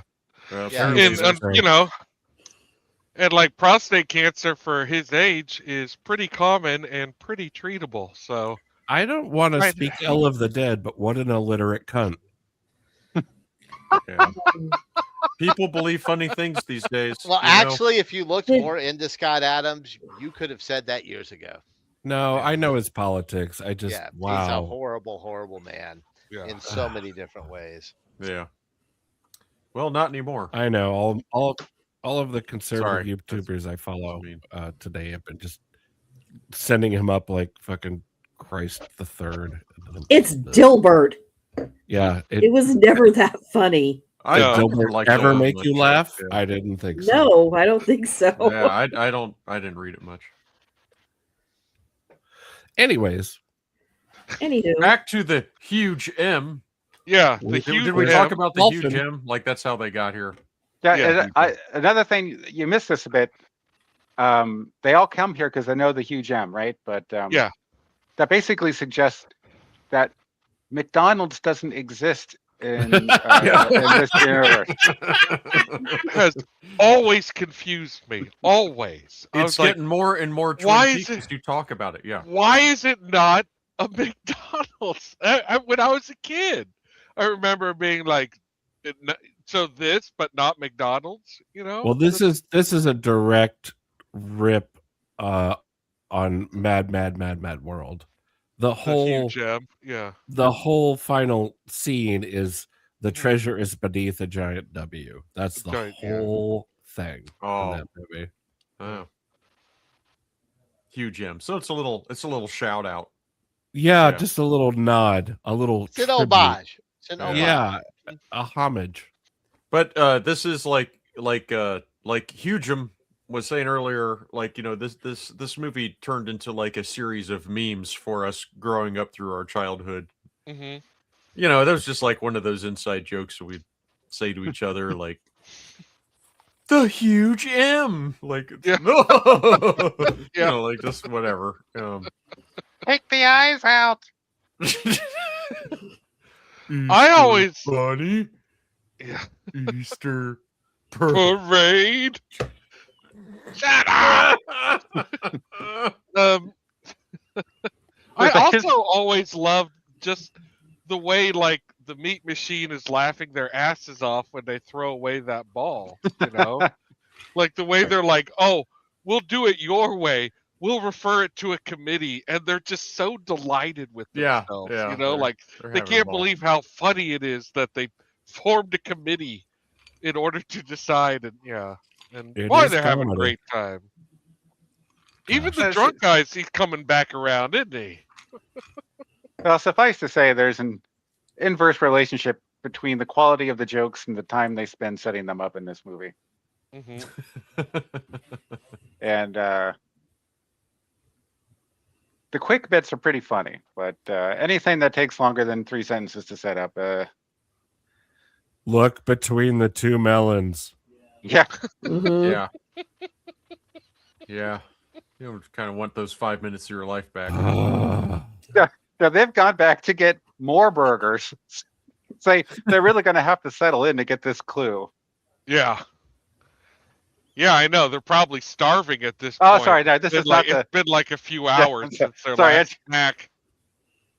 I take that back. It's the next clue where they get the burger. So they're taking a little break here. This one she gets this one quick. I want to shout out the art department for laying those words out in a way the audience would never recognize. Yeah. No, that was pretty obvious. Yeah, that was a gimme. That was a gimme. Hey, is that structure still at LAX? Because that is amazing. Yes. Yeah. Yeah, it's still there. I've been to LAX. It's not really the airport though, right? I mean, like No. the airport is next to it now. It's been condemned. The rest of the airport was built all around it. Yeah. It's not in use. It's still there though. Yeah, still there. That's sweet looking, man. There's so many cool looking buildings in LA. Do not fly to LAX. That is all. That was the worst airport experience I think I've ever had is when I went to LAX. Kennedy is close. Kennedy in New York is very close, but yeah, don't fly to LAX. I actually got in a bit of a argument with the TSA. We were at LAX. My wife was 7 months pregnant. And they told her they didn't have anywhere for her to sit down and take her boots off. And they were telling her to take her boots off. I was like, she's not taking her boots off. She doesn't even have a place to sit down. And it got heated for a second.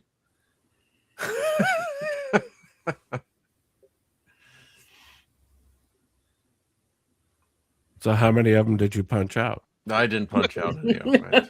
I'm still here, aren't I? Yeah. They love me.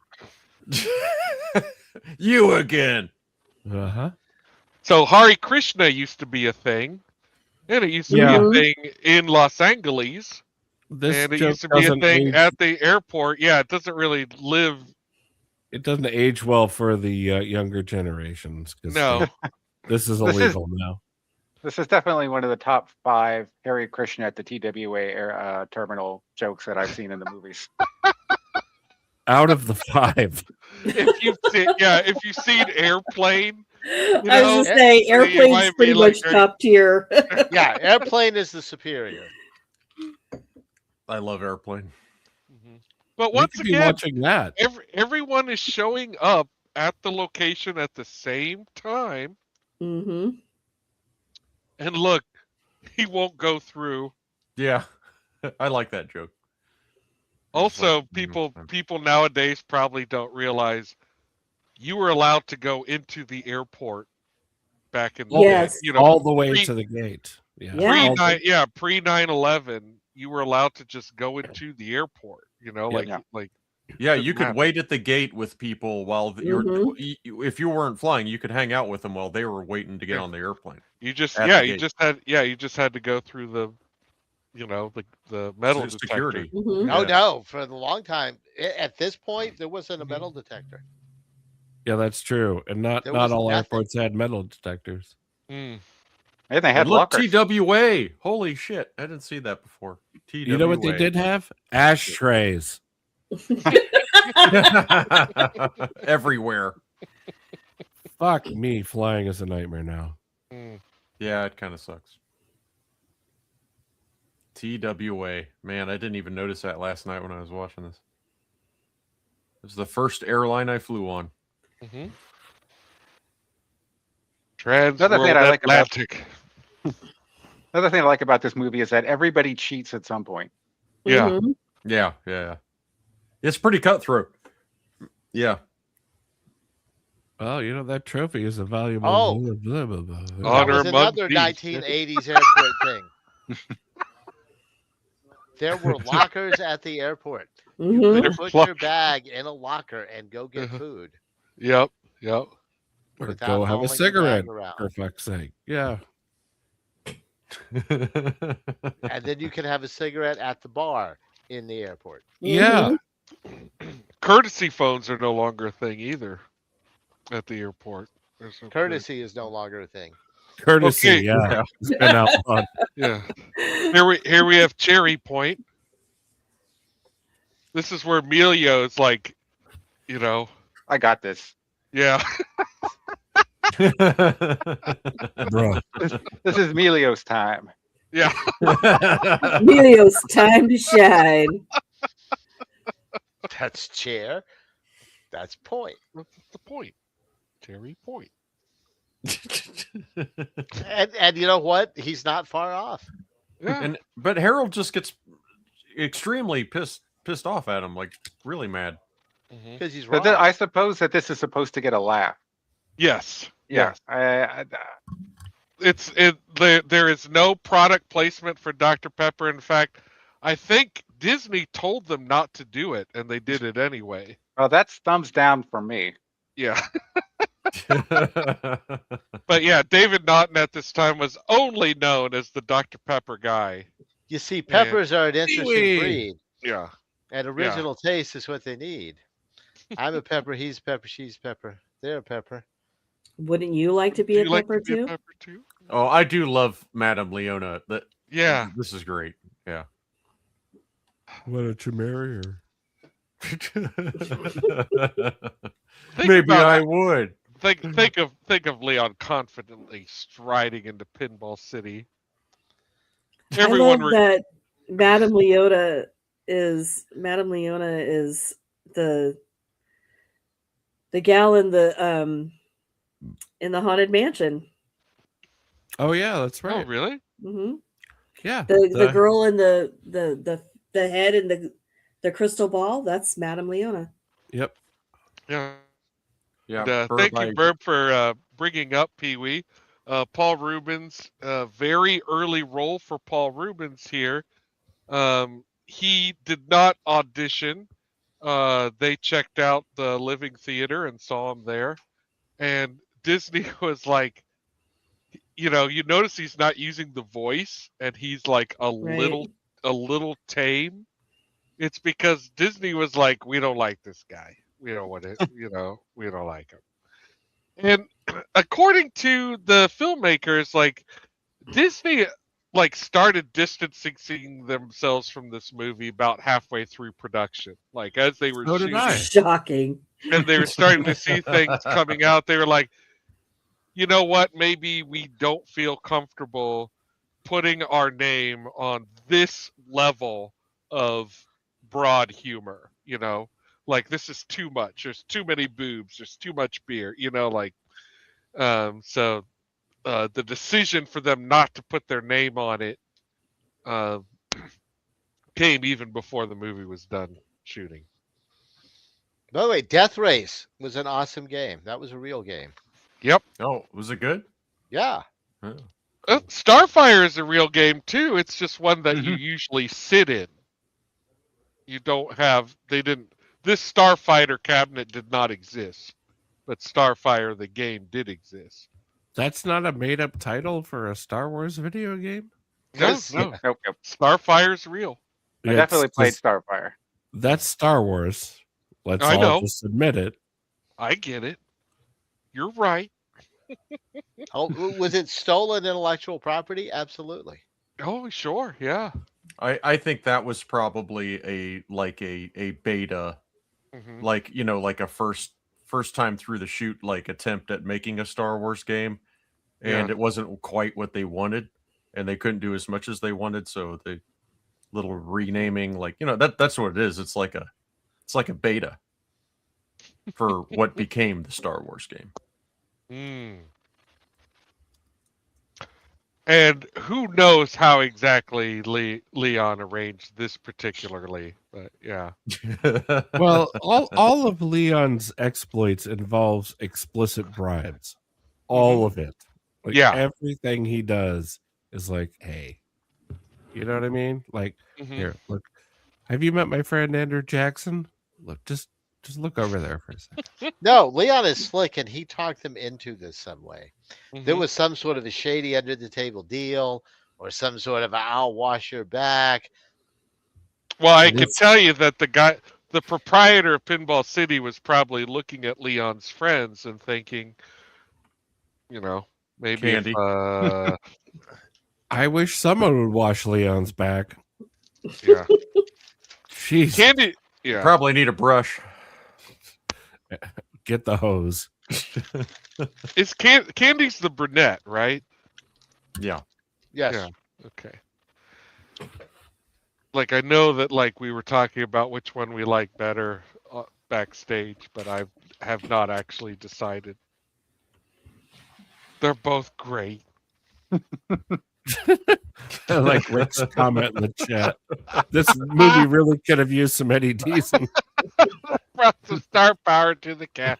Well, you're right. Rick's never wrong. Yeah. This actress here, you know, also her first feature film, just like every fucking other person in this movie. She was a musician as well, and she was not looking to be an actress. Yeah. Everyone's a tattoo artist and a DJ. Moving on. Yeah. That's the problem with this movie. Actors couldn't get jobs. They were hiring musicians. Also, like, I remember when I was a kid being like, you can't just beat a video game, which is true. The video games they're playing aren't beatable at all. No, there's no end. There's no end to the game. You cannot just go into and play the video game and win, you know. Are you winning, son? There were a few. There were some that you could get to like death screens on. Like you can beat Donkey Kong. Like you could, if you play it for like 36 hours, you can reach like a death screen where it glitches out and freaks out. Oh no, there was a game called Black Tiger that I played an obscene amount of quarters into. And I got to where I could finish the game. There was an end, and you were like, you won, you made it to the final boss, and you beat him. What was it called? Black Tiger? Black Tiger. And it would take 40, 45 minutes. Wow. Really? To get there. I don't know that one. Yeah, it wasn't super popular, and that's how I was able to sit in front of it and spend all that time on it. No, nobody was bothering me trying to get on behind me.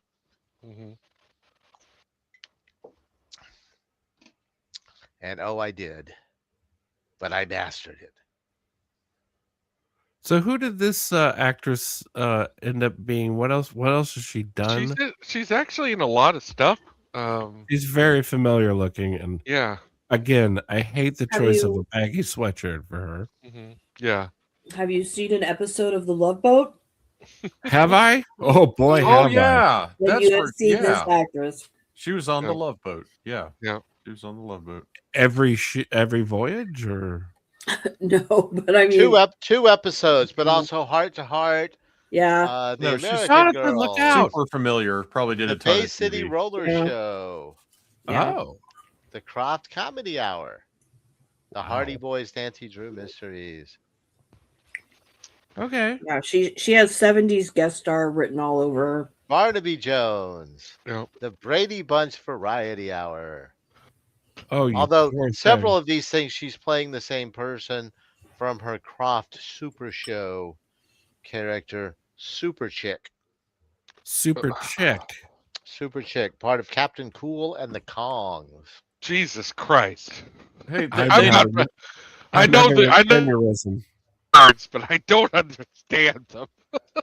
So I don't like this because Adam just decides to stop being a total jerk, and they're just like, "Yay!" Yeah, I've decided not to steal your car and abandon you 3 blocks from Skid Row, the middle of the night. Yeah, yeah, it's 3 o'clock in the morning. Yeah, what the fuck, Adam? Yeah. Yeah, I Adam's think being a good down guy. The street. Just keep I'm going. in love with him again. Yeah. Yeah, he is jerking her around big time. Hideous.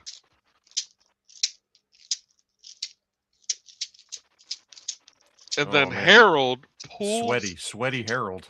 Harold pulls a child's hair. Like, we're supposed to believe he's like 16 or 15 or something, you know? So he's pulling his hair. That's mean. Hey, it was the 70s. Well, You could, that's okay. He let the Mexican guy hold a knife to his throat, so yeah. it doesn't seem so bad afterward. Now, does it? Mm-hmm. Mm-hmm. But Why he does there have to be dropped his Johnny Fat Boy. He Yeah. dropped the Johnny Fat Boy. That's gonna come back to bite you. Yep. More tight writing right here.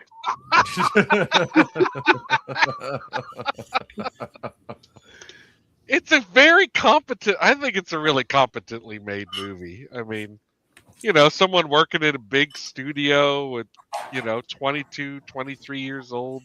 Yeah, I actually agree. I don't think it's too bad. There's a I think it's pretty solid. We certainly watched worse. Yeah. On this show. Yeah. All right. Give me a nickel. Nothing runs on a nickel, you dumbass. It's a fucking. Enjoy the nickel while it lasts. It's next. The nickels are next. It's like he's explaining his strategy here. I'll play the video game while they're fighting.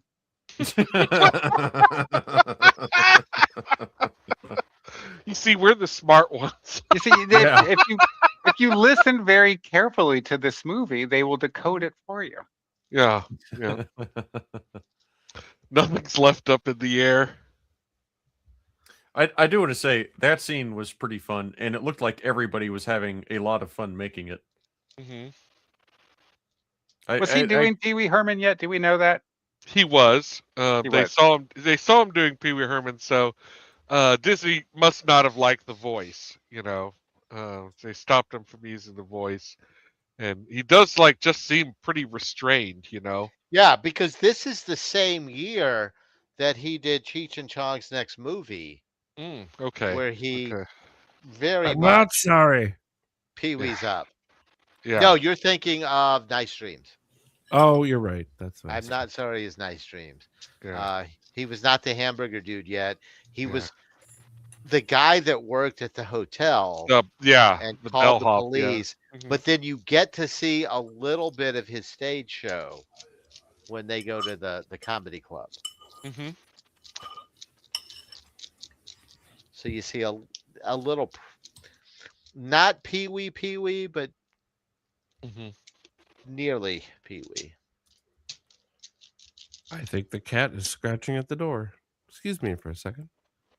Well, you see, Burb, it's Los Angeles, and there's a lot more crime going on than what's being depicted here at this time, I mean, they're actually in some pretty hoity neighborhoods, I imagine, Well, that's probably because the only police officer in the city is stuck in the Black Lodge. Yeah.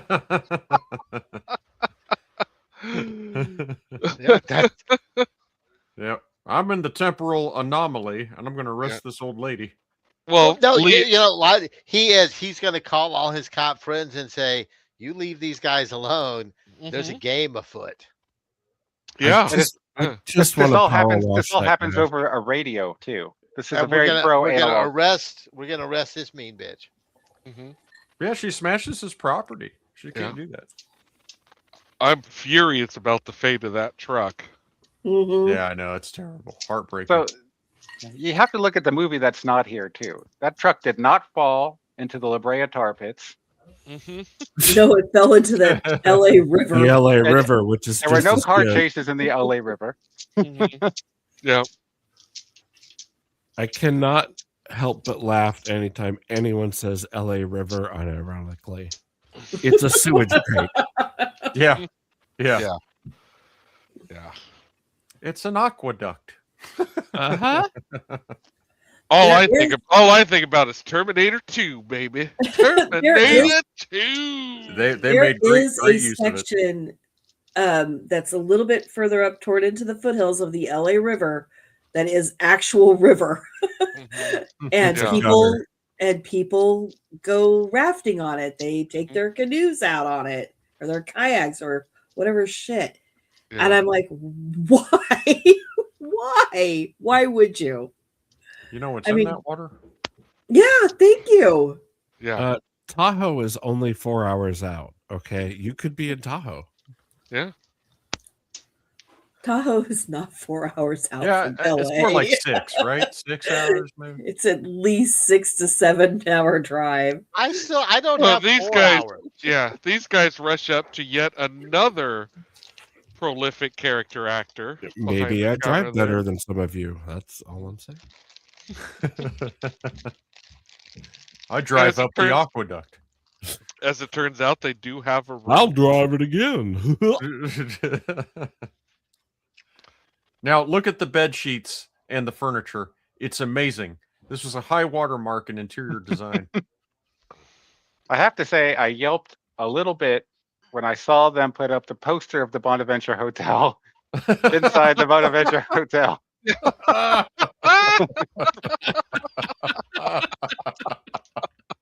Now, let me tell you, I won't belabor this, but I have read a lot about the Bonaventure Hotel. So Really? no, not for this. I But, wish you were here for Under the Rainbow. But you just happen to know a lot about the Bonaventure Well, Hotel? I tell you, this it's a very widely written amongst architectural and planning critics of a certain bent, usually Marxist critics in particular, and particularly Frederick Jameson is the guy that coined, more or less popularized the term late capitalism. All this annoying stuff that you see people write online, you can blame on him. But he calls this as the And I will. archetype for postmodern hyperspace. And every Marxist planner, architecture critic has written something about this hotel. I've never been there. I have. I have. I have. Yeah. It looks. I exactly actually like was at the restaurant up at the very top. Oh, sweet. Does it rotate? Yep. Nice. Oh my God. I love a rotating restaurant. Yeah, Oh that's my awesome. gosh. Yeah. My I do parents too. were staying there when I was in Santa Ana, and I hung out there one afternoon. Oh, Did you get cool. lost?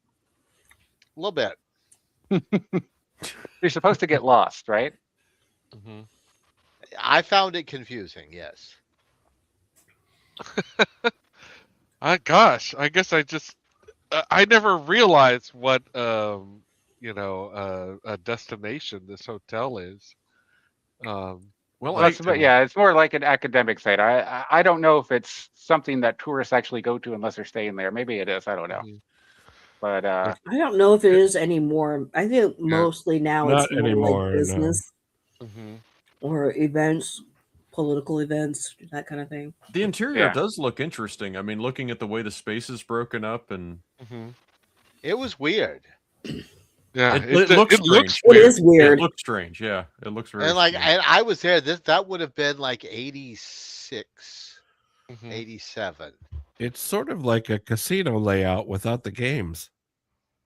yeah. Oh wow. Yeah. And it gets tied in. I think some writers talk about it being inspired by the sort of vernacular architecture of Las Vegas combined with these sort of emergent global capitalism. So this would have been a new building, I think, right around the time this movie would have been made. This probably was a real Yeah. big deal. Well, crap! Look at it. That's 1979. pretty Yeah. crazy No. looking. Yeah. Yeah. When they wrote this movie, they picked their destinations first and they did the mystery novel thing where they picked the destination first and then walked it backwards to get their clues and stuff. So There's a script. yes. All right. Well, Notice also, I didn't realize this until the last minute, but if you squint your eyes and you imagine the Bonaventure Hotel in green, it looks a lot like the Emerald City. Oh wow. No, I see it. I see your point. It's true. It is Under the Rainbow. if only. And once again, like Eddie Deason has no chill. He can't even talk on the phone. Like he just looks like he's immediately freaking out. Hey, lady. Mm-hmm. This is actually a deceptively difficult piece of physical acting taking place here.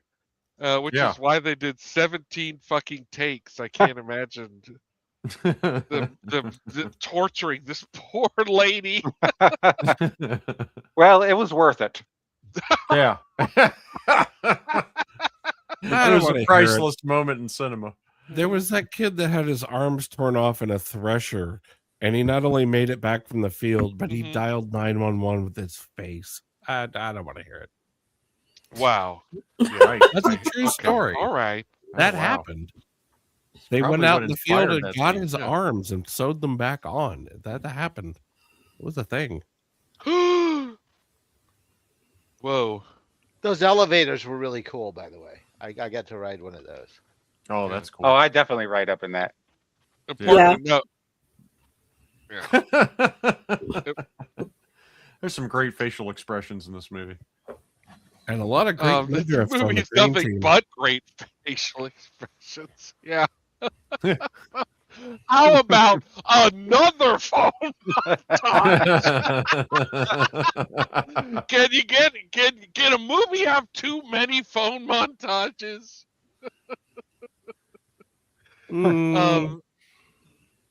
They shot at the Bonaventure Hotel for like nearly 24 hours.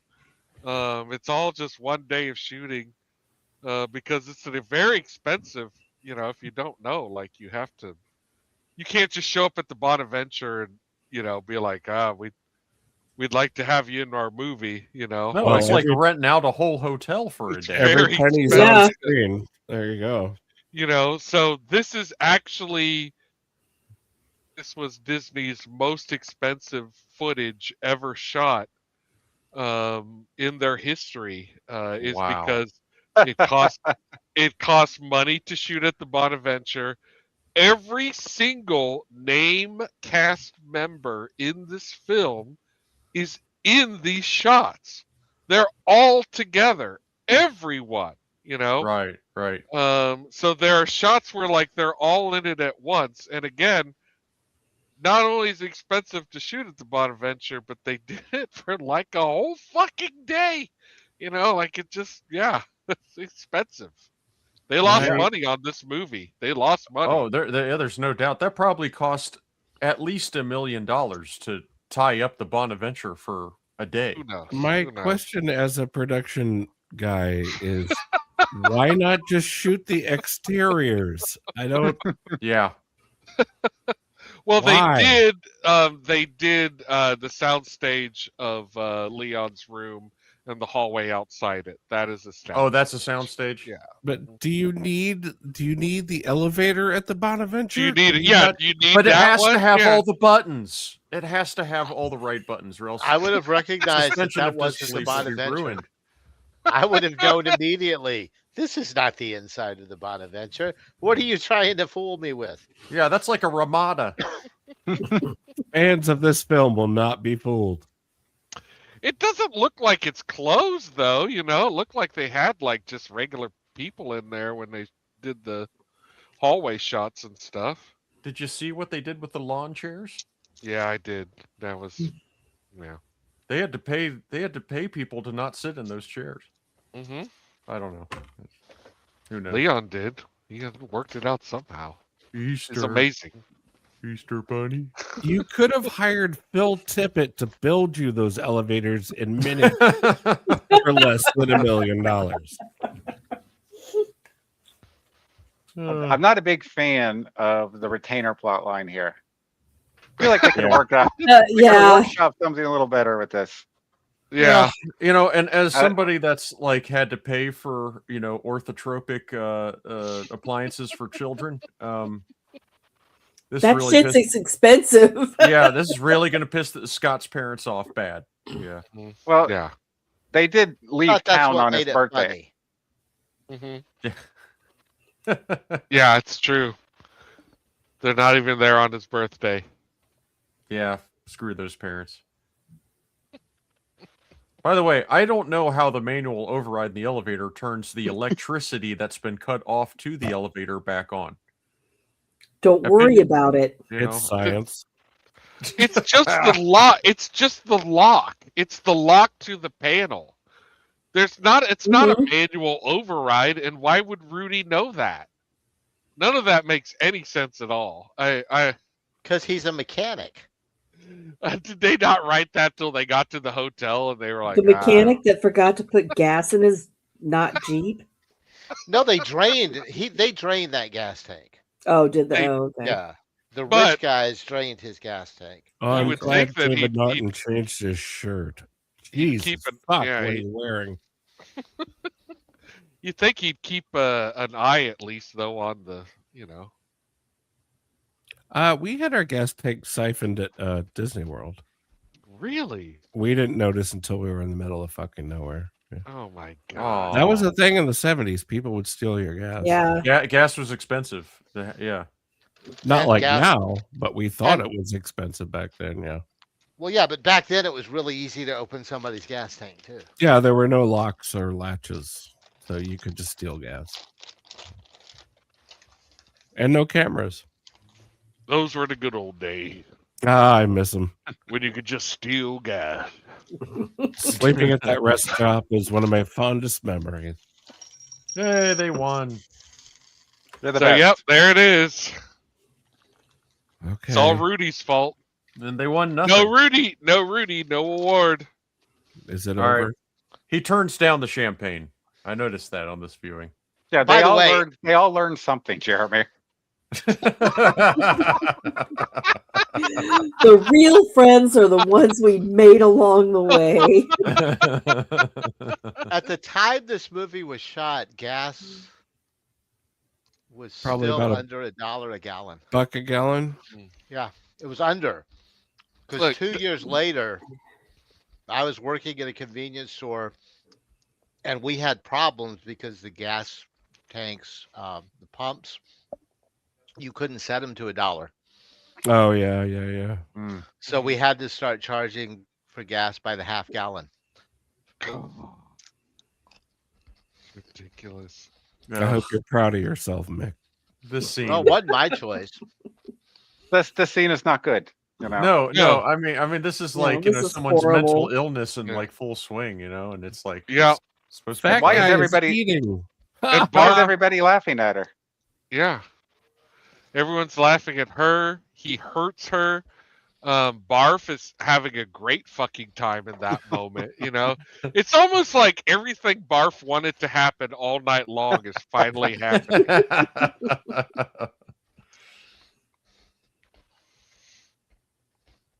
No, we're back to Huge that. 'em. Huge 'em. Huge 'em. Fiend. Yeah. Oh, look, it's Michael J. Fox in the closing credits. So, interesting. Thank you, Brian Frischman, for a lifetime of correct me if laughter. I'm wrong, but Mick, Uh-huh. did you also upload the soundtrack to this movie? I wish. I thought I Oh. saw that you had. Oh, their Yeah. names are just the debaters. It's not on Spotify either. I thought I saw it on the Plex. I must have misread it. I think No, the there is no soundtrack for this. the theme sadly. song at the beginning I'll is say. one of the directors and his wife. Yeah. Yeah, they're singing it. They wrote the song. Well, he originally had the actress in the movie sing it, but then they had to retool it a couple times for the producer. Busty by the time- Waitress used to be my stripper name. Mhm. Yeah, I had to freeze it on Busty Waitress. Yeah. Thank you. Anna Garrett.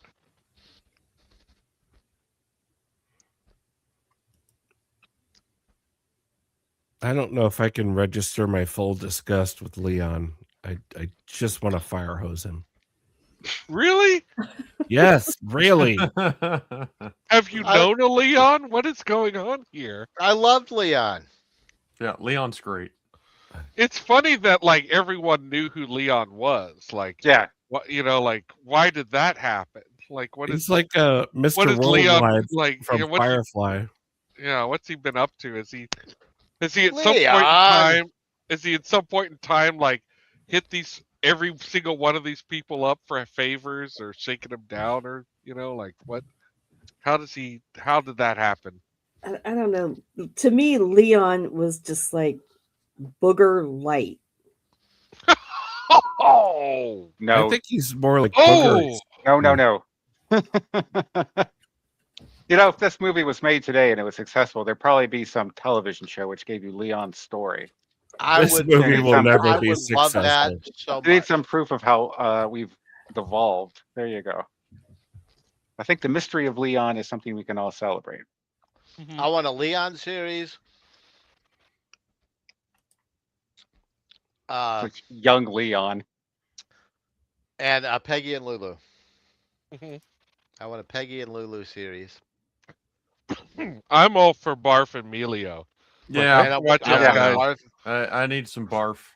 The Adventures of Barf and Melio. Yeah, I really wish Andy Tennant had kept acting. I would settle for a 60-second candy TikTok.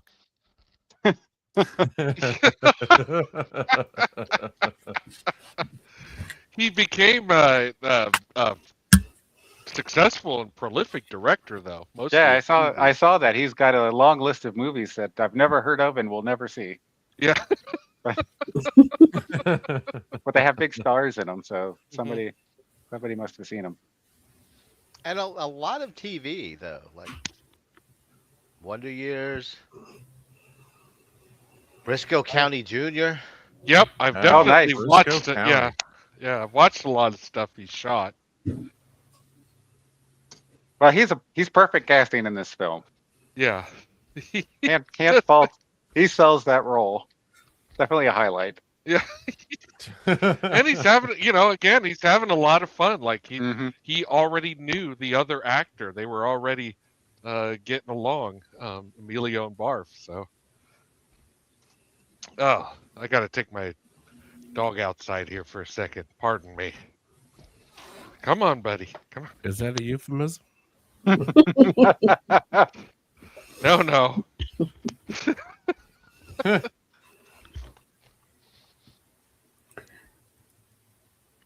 It's a little. Well, anyway. It's a little, Oh, no, I was going to say. It's fine. We'll wait. yeah, Andy- it's a little chilly outside, so it's difficult to get them to cooperate. A little chilly outside. Give me Yeah. a break. You want to know why Andy Tennant stopped acting? Why? Grease 2. Grease 2? Grease 2 was his last job. Wow. Yes. And if you ever I bet saw Grease 2 was the last job for a lot of people. Grease 2 is why I stopped watching movies.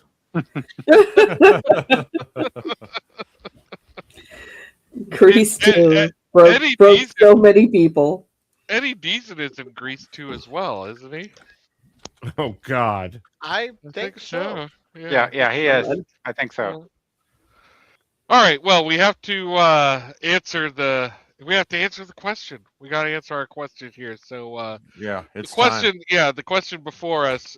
It's just you're happy to give as much or as little reason as to why you feel this way, but we have to figure out if someone loved Midnight Madness, which is not unheard of when they were kids. When they were growing up and perhaps they were an HBO kid. And they love this movie. Should they revisit it? Does it all hinge on Faggot Beefy? No, that doesn't make or break anything for me. But I'll go first because I am definitely responsible for this one. And I will say that I think you should revisit this movie. I think this is actually turned out to be like a lot of fun.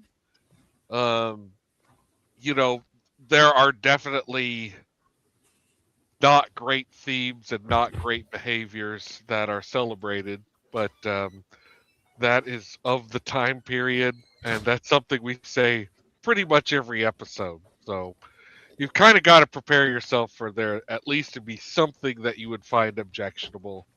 But I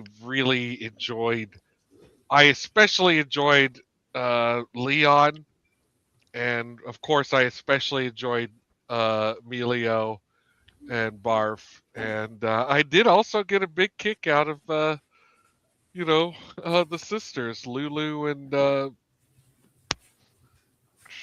I can't remember now. Lulu 2, whatever. Cindy They were great. Lou. They were great. Peggy and Lulu. and Lulu.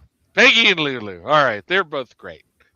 It is kind of funny that like when they stop at a traffic light, Peggy and Lulu cannot control themselves. They have to jump out of the car to go to the carnival. Like they're like, there's a carnival. We have to go to the carnival. Like fuck this game. We're Well, everyone knows this about Peggy and Lulu. This is not news. Girls just want to have fun. Yeah, they can't turn down a fun time. Yeah. So I do give it a thumbs up. I think you will enjoy it. I think there are a few things that have not aged well, but that's just how it is. Like, you want to love Eddie Deason or David Naughton, you're going to get offended. So, it is what it is. But I got a kick out of it. I really enjoyed it, and nothing has changed from 25 years ago when I revisited it and was like, I still think it's funny. I'm sorry, Huge, that you tried to share this with friends. It's like that scene friends? It's like that scene in Barton Fink when he's like, I tried to show you something beautiful.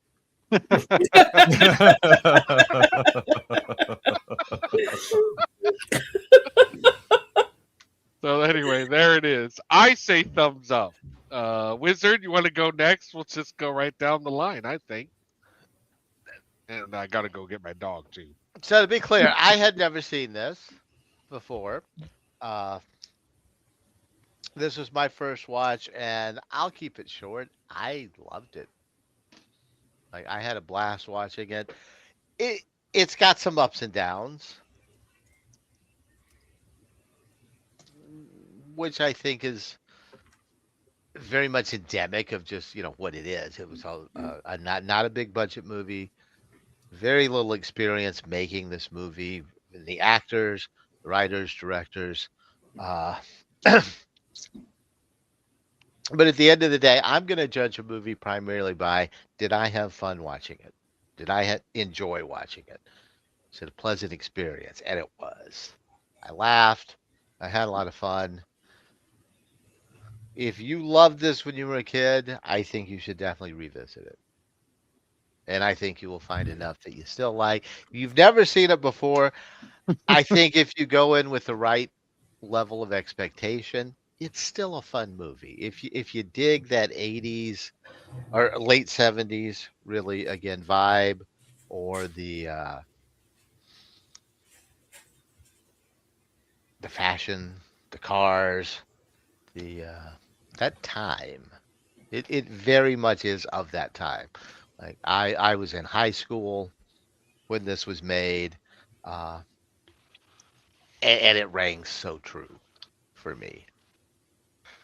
Yeah, So they have like Rudy in there, but it's like the whole like gearhead culture isn't talked about too much.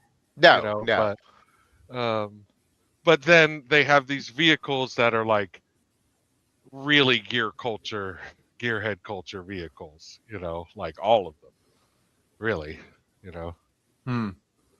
Well, the Brat at that time, that was I don't want to say it was a common vehicle, but that was a vehicle of its time. Like that would have been a new car around that era. Gotcha. That was okay. But the old Volkswagen for sure. Mm-hmm. The old Toyota. The Toyota, absolutely. yeah. Mm-hmm. People go fucking nuts for that Toyota today. Oh, that thing would go for a lot of money right now. Trust me. Yeah, that would be a high dollar buy. Yep. Especially if you restored it. Yeah, if it looked like that, if it looked the way it does in this movie. Yeah. If they had used a Volkswagen thing for that, I would have been over the moon. Oh yeah. I love Volkswagen things, and they are finally starting to pool some money. Things up until just very, very recently, would still go for not much, even in good shape. Low desire vehicle for some reason, but now just about anything old is getting more than it ever used to. It just when I get to the point where I can afford one, I can't afford one. It's why it's why I wish I still had my Chevy Citation. No, I'm just kidding. No, you don't. Yeah, you don't. No, you don't. Although you might wish you still had a Matador. Yeah. I went to high school with a guy who had a Volkswagen thing, and it was painted bright orange. Oh, that's the color. That is and, the color for the thing, bud. That is it. He called it Julius. Nice. Orange Julius. I will have one someday. I've wanted one ever since I was a kid. Yeah, bright orange and bright yellow were the two colors. Yeah. But yes, it's a yes for me. Excellent. All right. Excellent. All right, let's move on to Hugh Gem. Hugh Gem, thanks for joining us. Thank you for my pleasure. Thanks for having me. Some very deep diving there. Like I'm really impressed. There's always, some context you might miss when you look for it, but I really appreciated that about your insights. So please tell us, you like this movie as a child, Yes. Like how are you feeling today? Okay, look, this is not it's not that easy. Like I'm a hater by nature, as you know, and if there's anything I love to hate, it's games. My brother. Yeah. No, it's true. Like I hate the game. And there's a lot that's missing from this. It's hard for me not to look past the movie that's not there. I mean, like you talked about the carnival scene, which is not Venice Beach. Yeah. There's no ocean in this movie. There's no Hollywood sign. I mean, there's just missed layups all over the place. All the jokes that take any time to set up are all flat. There's only a little bit of kinetic energy in the outside scenes. Balancing that out, there's a lot in this movie that's relevant to my interests. It doesn't necessarily overlap with what I was thinking when I was a kid.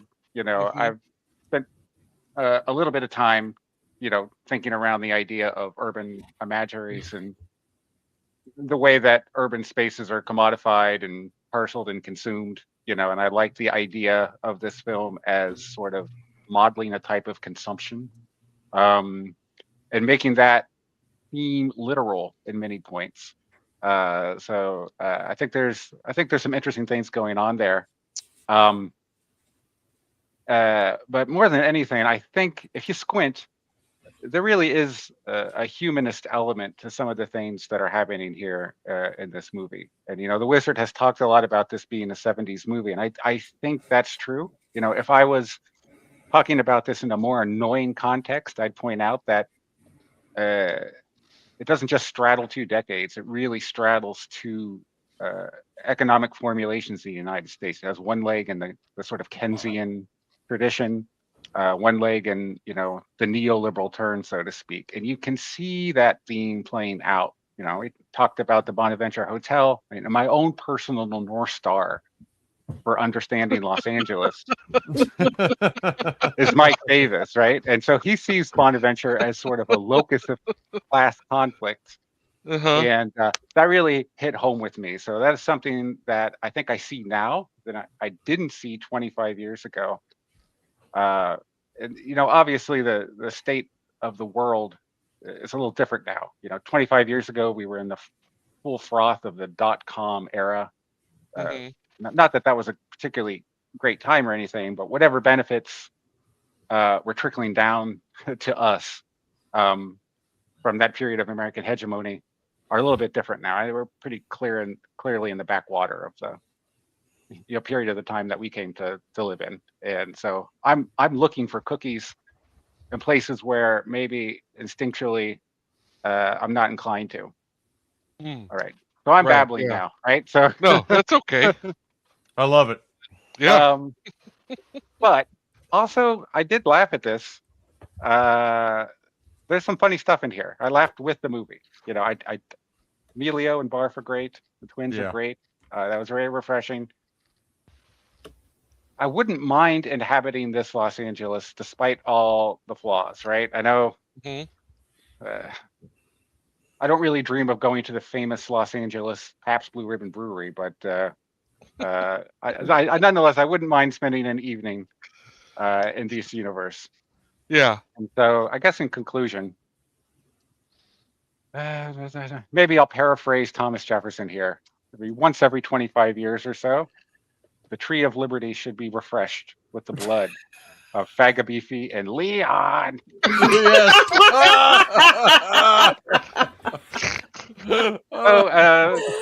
Tentative thumbs up for me. That's a thumbs up? Yep. Okay. Hell yes. All right. I'm sorry, Adam. You're following that. You're not sorry enough. Oh, God. You'll get your revenge. I think I feel like where you're going with this.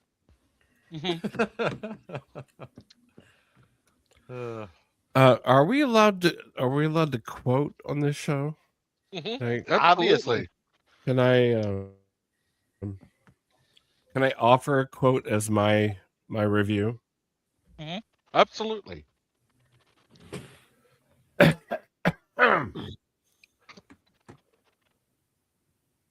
As the great Werner Herzog once said,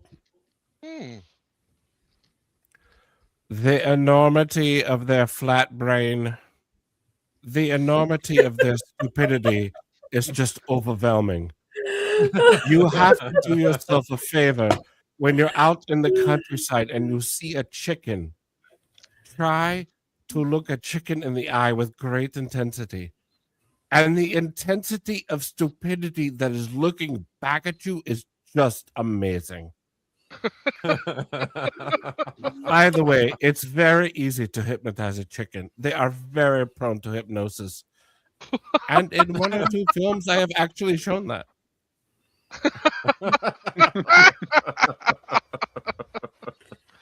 Nice.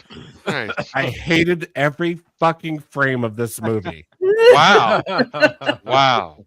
I'm sorry if you have nostalgia for this. I apologize, as I do every other week on this show. Don Knotts isn't even in this. What an insulting crap fest. Oh. Holy fuck. This was miserable. I shut it off after 10 minutes. I went and made a cold macaroni salad. I came back. I watched another 10 minutes, and I regretted it. Oh, man. I'm sorry, guys. I'm sorry. Wait, you hate this movie, but you like macaroni salad? No, I hated myself enough to eat macaroni salad. Okay. Well, wow. Okay. Yeah. Well put. I could not find a redeeming feature in this. I will say, I think that Hugh is onto something. If this movie had, I didn't realize it was a Disney production, so obviously this is a no-go. But if this movie had leaned into a critique of classism, and it had leaned into some sort of rich versus poor thing, it may have had something going for itself, but it did not. It deliberately did not stray into that sort of discussion. I wish it had. I really do. Well, it is an example, though, of what Disney was and wasn't willing to do. You know, there was a moment. I mean, the script was approved, and that should all be forgotten in time. You know, all of it. So there was a moment, you know, when they were like, "Okay, we're going to do this." You know, like this is going to be a Disney release. They did not, in fact, do that. Cheeky. Yeah, but then, you know, at some point they realized, like, okay, we as Disney cannot do this. In my pickled, fermented brain, I had somehow conflated this with Scavenger Hunt. I appreciate the explanation at the beginning of the show that Scavenger Hunt was just a a pale copy of this cinematic triumph. But now, does Scavenger Hunt have no, there was the $1 million something that had Rich Hall in it, right? Mm-hmm. Okay. Rich Hall, really? Mm-hmm. Yes. There's only two things I remember about that movie. It has Rich Hall in it, and it killed a stuntman. That's all I know. Oh my god! Yeah, Sparky's about Machine? yeah, Dang. What? yeah. Wow. That's what you get for having Rich Hall in your movie. Yeah, He didn't do it. I'm trying to I've been Googling for a minute. I've been trying to find out what is the oh my god, now I'm really blanking out. What is the movie with David Bowie and Jeff Goldblum that's like a midnight romp through LA? What is that? That's a what? Oh, I know what you're talking about. I was just reading about this movie, and apparently it's terrible, right? But not this terrible. Oh. And that's my point. I can't find the title because the Google search is Into the not Night. helpful. Into the Night. Thank you, Mick. Oh, Into the Night is terrible. It's John Landis. It was his first film after killing people, and it's awful. He's back. Which is not the title of a John Landis film. It is literally Something that happened in a film he was making. Yeah. It's awful. It's awful. Yeah, don't watch it. And it's also racist. Like it's got like. You want to talk about your HBO staples? How about Homicide Redemption? Yeah, Into the Night. I have much better memories of than this pile of feces. Look, I know Wow. I always end up being the curmudgeon on the show. I know. No, and no, I've that's all said right. it. I've said it 100 times. I'm a tough sell on comedy. I really am. And I have zero nostalgia in my pocket for this film. So I get it. I hated it. I just hated it. I'm sorry. I understand. I hated it. Yeah. Let the record show. You gotta be you, man. Yeah. Yep, However, you did like All of Me, and I didn't. So I liked All of Me. Didn't you? I thought you did. Check the spreadsheet. I Pumpkinhead. don't have access. Pumpkinhead's not here. Yeah. I might have. Did you give a thumbs down to All of Me, Jeff? Yeah. Jethro Bot, I told you where the spreadsheet is. Just look it up. Oh, there she is. Bless her heart. I don't know where it is. I'm not good with that stuff. The wind beneath your wings. Really easy. Just look. I'm not predisposed against silly humor. It's just that stupidity and humor are mutually exclusive for me. Jethro knows my movie taste better than anyone on the show. Well, except for Babs. But I love Hell's a Poppin'. And it's because the humor in that ridiculous slapstick nonstop adrenochrome rush is based in wit. There's nothing witty about this film. I like Caddyshack. I like Meatballs. I like a lot of goofy for the sake of goofy stuff. And I just could not find a rung to hang on to in this. So I get it. I'm sorry. It's a thumbs down. No worries.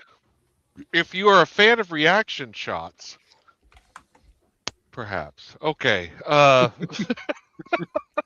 Babs. I'm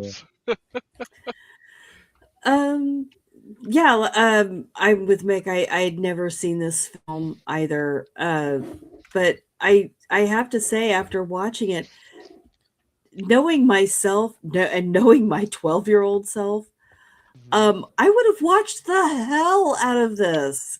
I absolutely would have watched this on repeat.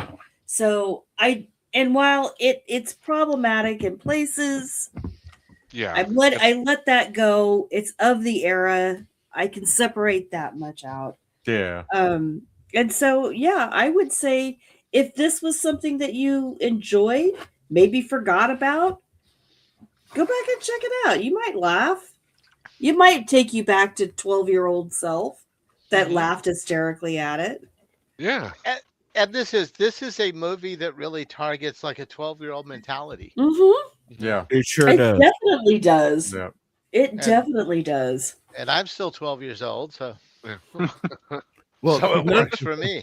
none of my problems with this film come from like any kind of political correctness or virtue signaling. No. Yeah, you Yeah. just don't think it's funny. Yeah, I'm just not 12 just anymore. straight- Yeah, I right. just And again, No, I I get that. am, and I accept that about myself.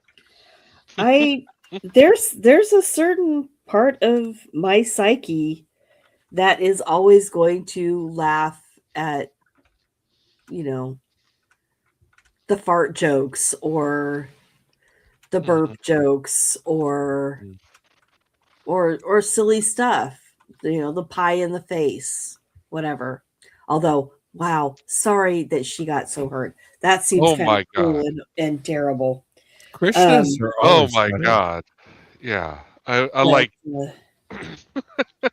that was maybe my least favorite thing, my second least favorite thing to learn about this movie. Yeah. just the Yeah. second.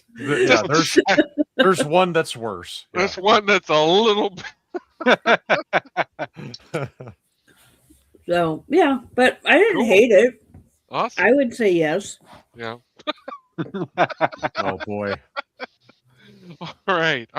Well, thank you. And Easter, you like did you revisit this movie? Back in the '90s when we got the VHS, did we watch it? I think so. I think Okay. so.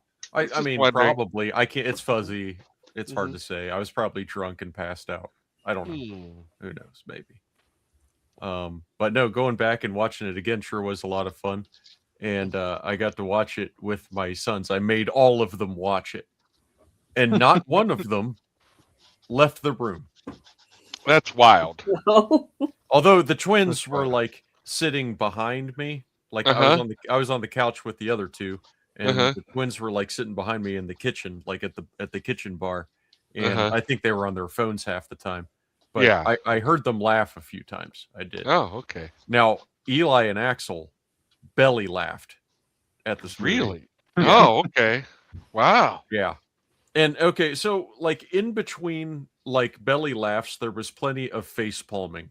Not gonna lie. I mean, it's just like, I mean, I rolled my eyes, I sighed a few times, I face palmed, I groaned, but I also it was all there. Yeah, it was all there. Yeah, no, and I laughed really hard a few times too. And but I really love the discussion we've had and a lot of the input I've heard from Hugh, especially about the hotel. It really made me start to think, because there's something I realized about watching this movie. Even last night when I was watching it, I was like, I actually don't like that whole part of the film. It's my least favorite part of the film entirely. The hotel? The whole hotel. It does feel very shoved in. I don't like any of it. And I didn't, even when I was a kid. I was like, you just feel like you're ready for the movie to be over already. And there's something kind of the only part about the hotel that I like is the bed sheets, which come to find out as of tonight, right here, right now, wasn't even in the hotel. Wasn't even in the hotel. Yep. It was a sound stage. And and I'm really thinking about what Hugum said about the hotel and the commentary there, and yeah, it's like alienating and oppressive. So the architecture seems somewhat brutalist in nature, and I find it. I'd like to see it, but I don't think I don't think it's friendly, and I don't think it's lighthearted and fun like much of this movie is. I like all the other places better. I love the observatory. I love the pinball arcade. All that pinball. I love the pinball arcade. I love the pinball arcade. I want to go there. I want to hang out in that place. Arcades have a special place in my heart, and to see their extinction for the most part is like kind of sad. except for And the God, barcades. that was the height of arcade Yeah. Yeah. era. Was that late 70s, Yeah. early Yeah. 80s. And I want to Someone, say too. someone on I just wanted to mention someone on IMDb took the time to sit down and tell you every single machine you see in the background. But That's cool. yeah, the reason why I'm often not on the Wizard show on Tuesday nights anymore is because I do a pinball league, which is a lot of fun, although not very good at pinball as it turns out. Anyway, we're digressing. We're way digressing. Way Sorry. digressing. Okay. But I also wanted to really thank the Wizard too for talking about this having this genuine 70s vibe, like that it brought him back to that time, because I think there is something as silly as it is, as hokey as it is, and as stereotyping and archetyping as it is, there does seem to be something genuine about it to me, and I like that about it. And it's like kind of for real. And I'm not opposed to nostalgia. I'm like not intrinsically opposed to nostalgia. I just don't find it a substitute for quality, and that Sure. that is my Sure, issue yeah. in films Yeah. like this. Well, Yeah. you know.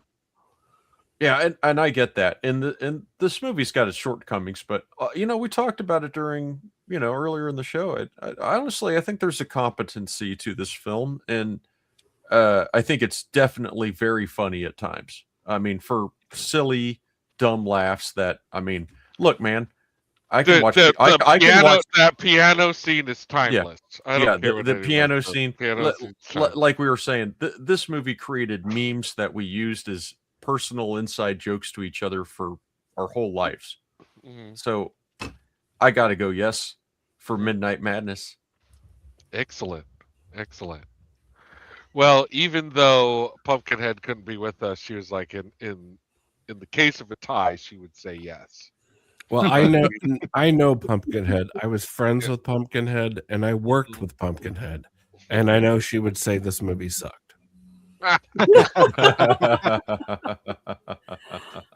Oh, I don't think so. Midnight Madness. Don't agree with you, Adam.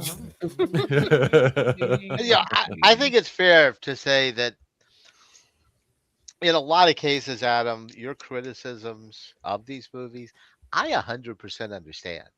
Yeah. Oh yeah, sure. No, I appreciate like that. everything you say is true. Everything you say is factual, and I can accept it from an intellectual standpoint, because I think we come at movies a lot of times in two very different ways.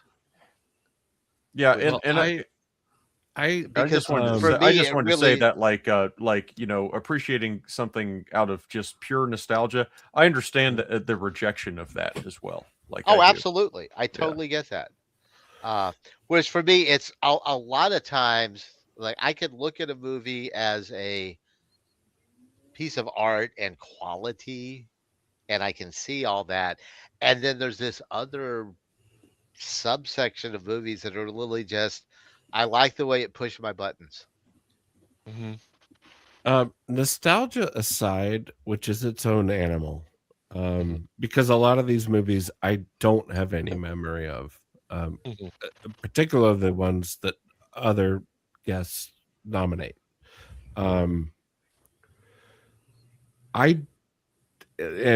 this is a potential flaw in me. I don't have that facility to just turn my brain off and enjoy the ride in any media. I cannot do it. I get it.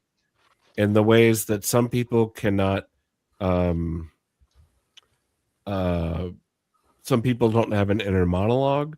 Some people cannot construct. I don't know what the term for it is, but some people cannot visualize things in their brain.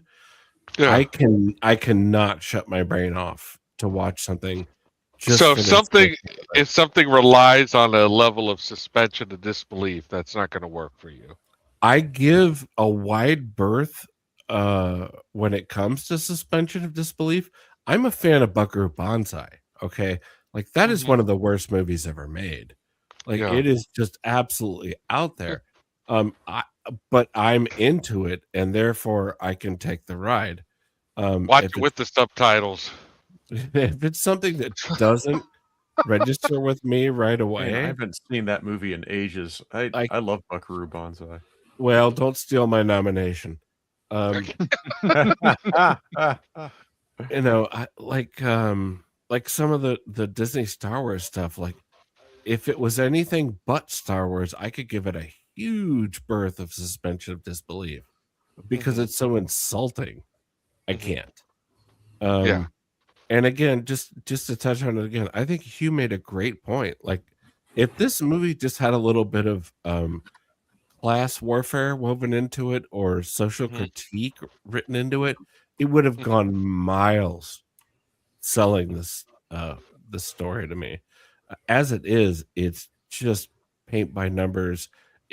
I didn't know it was a Disney movie before I watched it, and it reeks of just studio blandness. Studio got final say on this script for sure. And again, like no titty for you. No workshop. A boob would have sold this movie a long way. Like just one boob. Well, knowing the guys who made the film, like if you've seen Gravity, they probably would have been into showing a boob or two. We've shown Gravity on B-sides at least 20 times. It is one of our favorite shorts. Very popular. Very popular. It's a great short. It's a Gravity shortage. We have shown. It's where Wingalingus came from. That's where Wingalingus came from. Yeah. Jethro coined that. Well, no, I didn't coin it. I just asked, what do you call that particular sexual act of cunnilingus with wingtips? Well, wearing wingtips on, yeah. While wearing wingtips, yeah. Oh, hey, by the way, on a Google search, I did find that somebody has made a Midnight Madness T-shirt that says Leon. Wow. And it's on a coffee mug too. Oh, well, it's a good moment, Yeah, probably on Etsy. Let's everybody know right away, Leon. The quality of your character is represented. Leon is a known man. Leon is a known man. Yes. Okay. Well, okay, you're right on everything. This movie, this is a no effort setup. It's like, if you're making a movie, there has to be some sort of journey or story.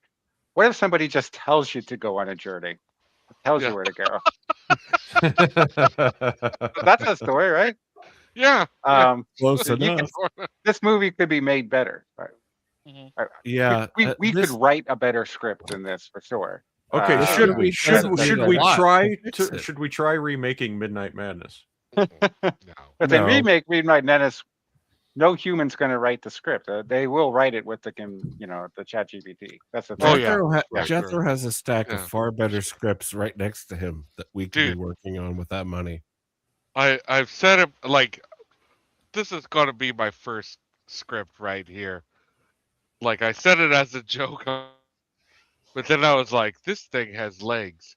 Okay, like these strippers, like for fun, break into a mall because they're a little drunk, but at the same time, the circus, which is on a train, has come down and there's wild animals, like broken into the mall as well. So it's strippers versus bears, and it's called Strip Mall. And it takes place in a mall, but they could be mauled. It's MAUL. Strip Mall. A la Chopping Mall, which is, I think it's great. I think everyone loves Chopping Mall. I think it's worth noting. Nobody is like, I hate Chopping Mall. No one. Yeah. No one. Yeah. Is Dick Miller available for this? Have you talked to Charles Band? Can I afford? can I afford to have him CGI'd back to life? Is the question. No, I want Dick Miller's actual corpse. Well, what to dig him up? The special guest appearance by Dick Miller's corpse. Yeah. So as you know, Bride of Pumpkinhead couldn't join us, but it is her turn to select a movie, and we did actually have our votes on it. So it's going to be Rami and Michelle's high school reunion. This is a film I've never seen, but I have heard that it's better than I would expect. And I've heard that before. Yeah, if anyone Janine Garofalo's in it. Yeah, Janine Garofalo's in it. Okay. Yeah, and I think Alan Cumming is too. Yeah. Oh, but I do want to say real quick, thank you so much to our friend Hugh. It has been great to have you. I really appreciate it's been great to have you. My pleasure. Thank you. And we've had you. Bent right over the concession counter. I feel like we have to talk about more movies that perhaps fit this bill that we can have you back on if you're willing, because I think everyone here has really enjoyed having you here. But thank you. Please come back, Hugh. Yeah, I'll do it. Sure. Yeah, awesome. But East Coast, you got to go. I get it. So yeah, it's getting a little late for me. Yeah, I'm old man. That goes for me too. Yeah. So good night, and tired. Keep making those donuts. All right, I'll see you guys in 25 years.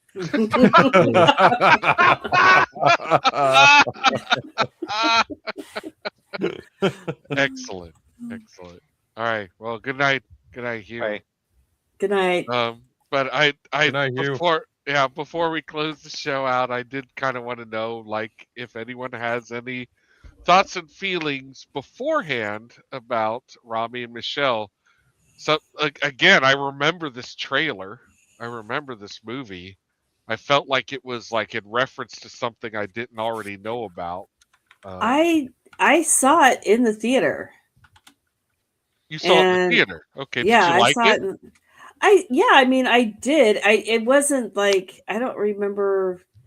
Like, it was not the laugh out loud thing that I thought it was going to be, but I thought it was cute, and I thought it was moderately original.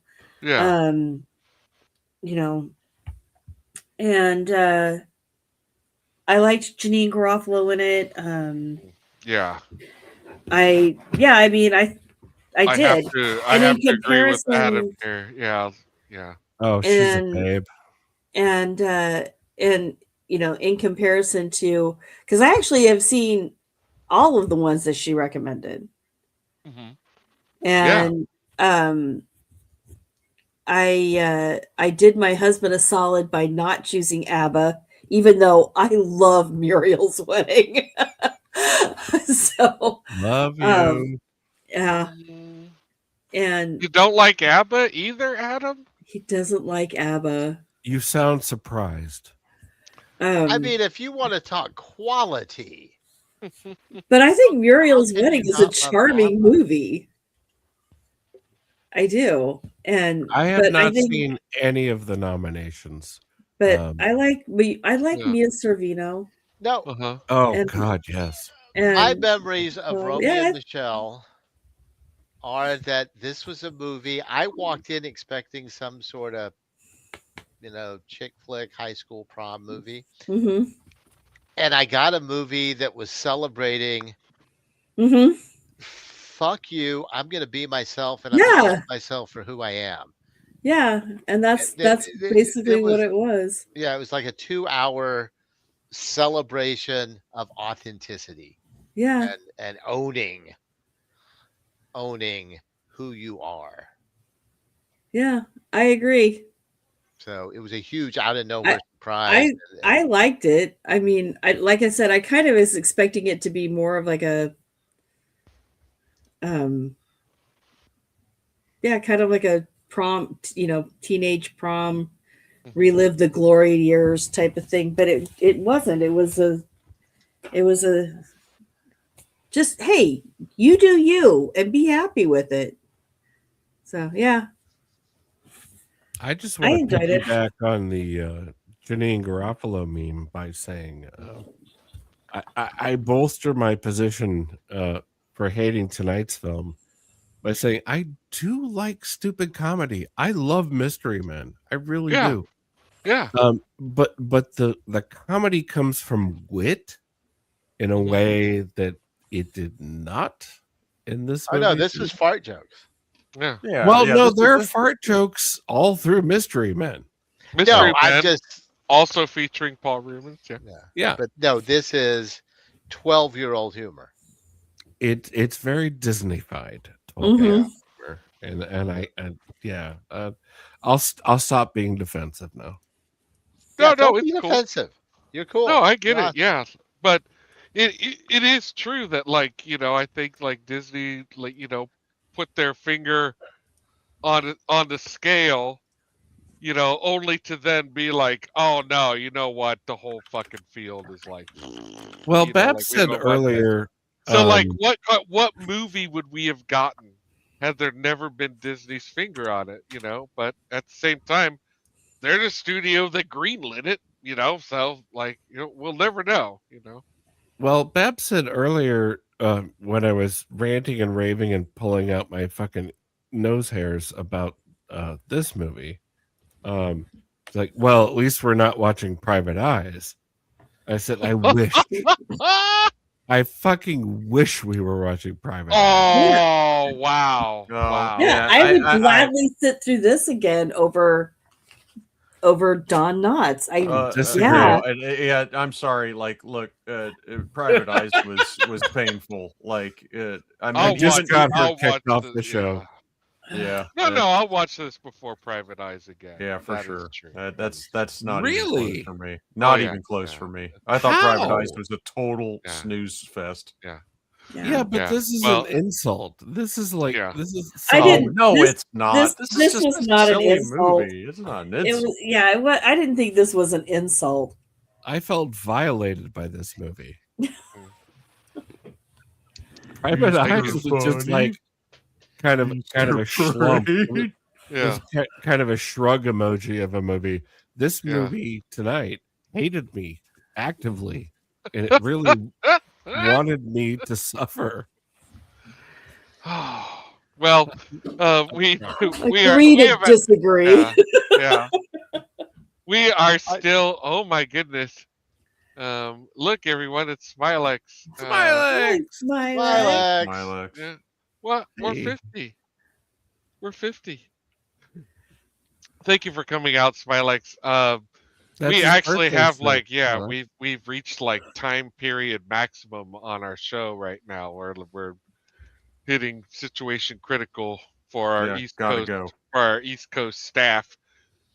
So it has been wonderful talking about this movie.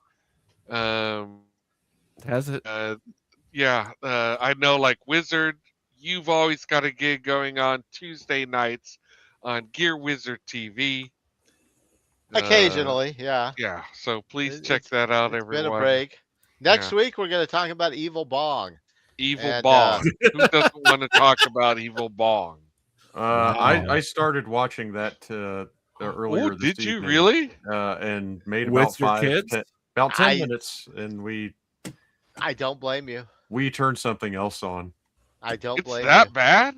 Yeah. It's terrible. It's terrible. Yeah. That bad? It's not good. Wow. It's not good. It's not good at all. Great. Looking forward to it. And I know I'm gonna have to watch it again before I can talk about it. Oh, Lord. I'm not looking forward to, because it's been too long now, and it's like I don't want to watch this again. So spoiler, it's gonna be an up show. Way to sell your program there, man. It's I can't, in good conscience, though, encourage anyone to watch this movie on purpose. Unless you just enjoy that kind of thing, and some people do. Give it a chainsaw. Okay. I would like to see that show, Watcher. Yeah, probably. I'm down for Betty Evil Bong. Charles Band will probably make that, though. Has Evil Bong 10, because we're on at least 8 or 9 of these things. God I damn. I am not watching another one.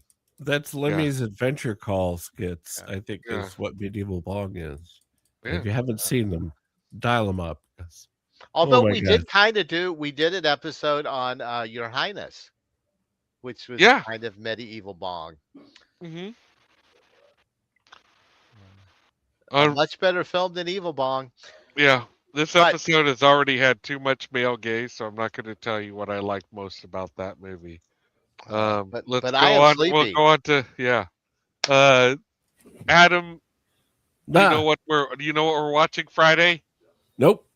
Okay, great. Well, I actually have been multitasking to the best of my ability.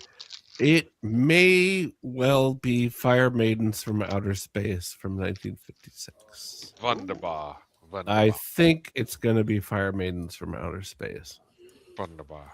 I think so. Oh. The other option is Creature of Destruction, which is a incredibly awful knockoff of an incredibly awful movie with Akeem Bey called the She Monster. So I think we're going to do Fire Maidens. And you'll be there. Yeah, I certainly will. Well, if no one has anything else to plug, then let's just go ahead and conk it out here, everybody. So thanks again. Thanks to our panelists. Big thanks to Hugh Gem. And wonderful as always to have you guys. 50. Can't wait for episode 51, which is in one fucking week. Because we got to play catch up a little bit. Holidays and all that. Wow. All our love to Pumpkinhead. Yep. Yes. All right. Good night, guys. All right. Good night, Good everybody. night, everybody. Good night, everybody. Good night. Good night.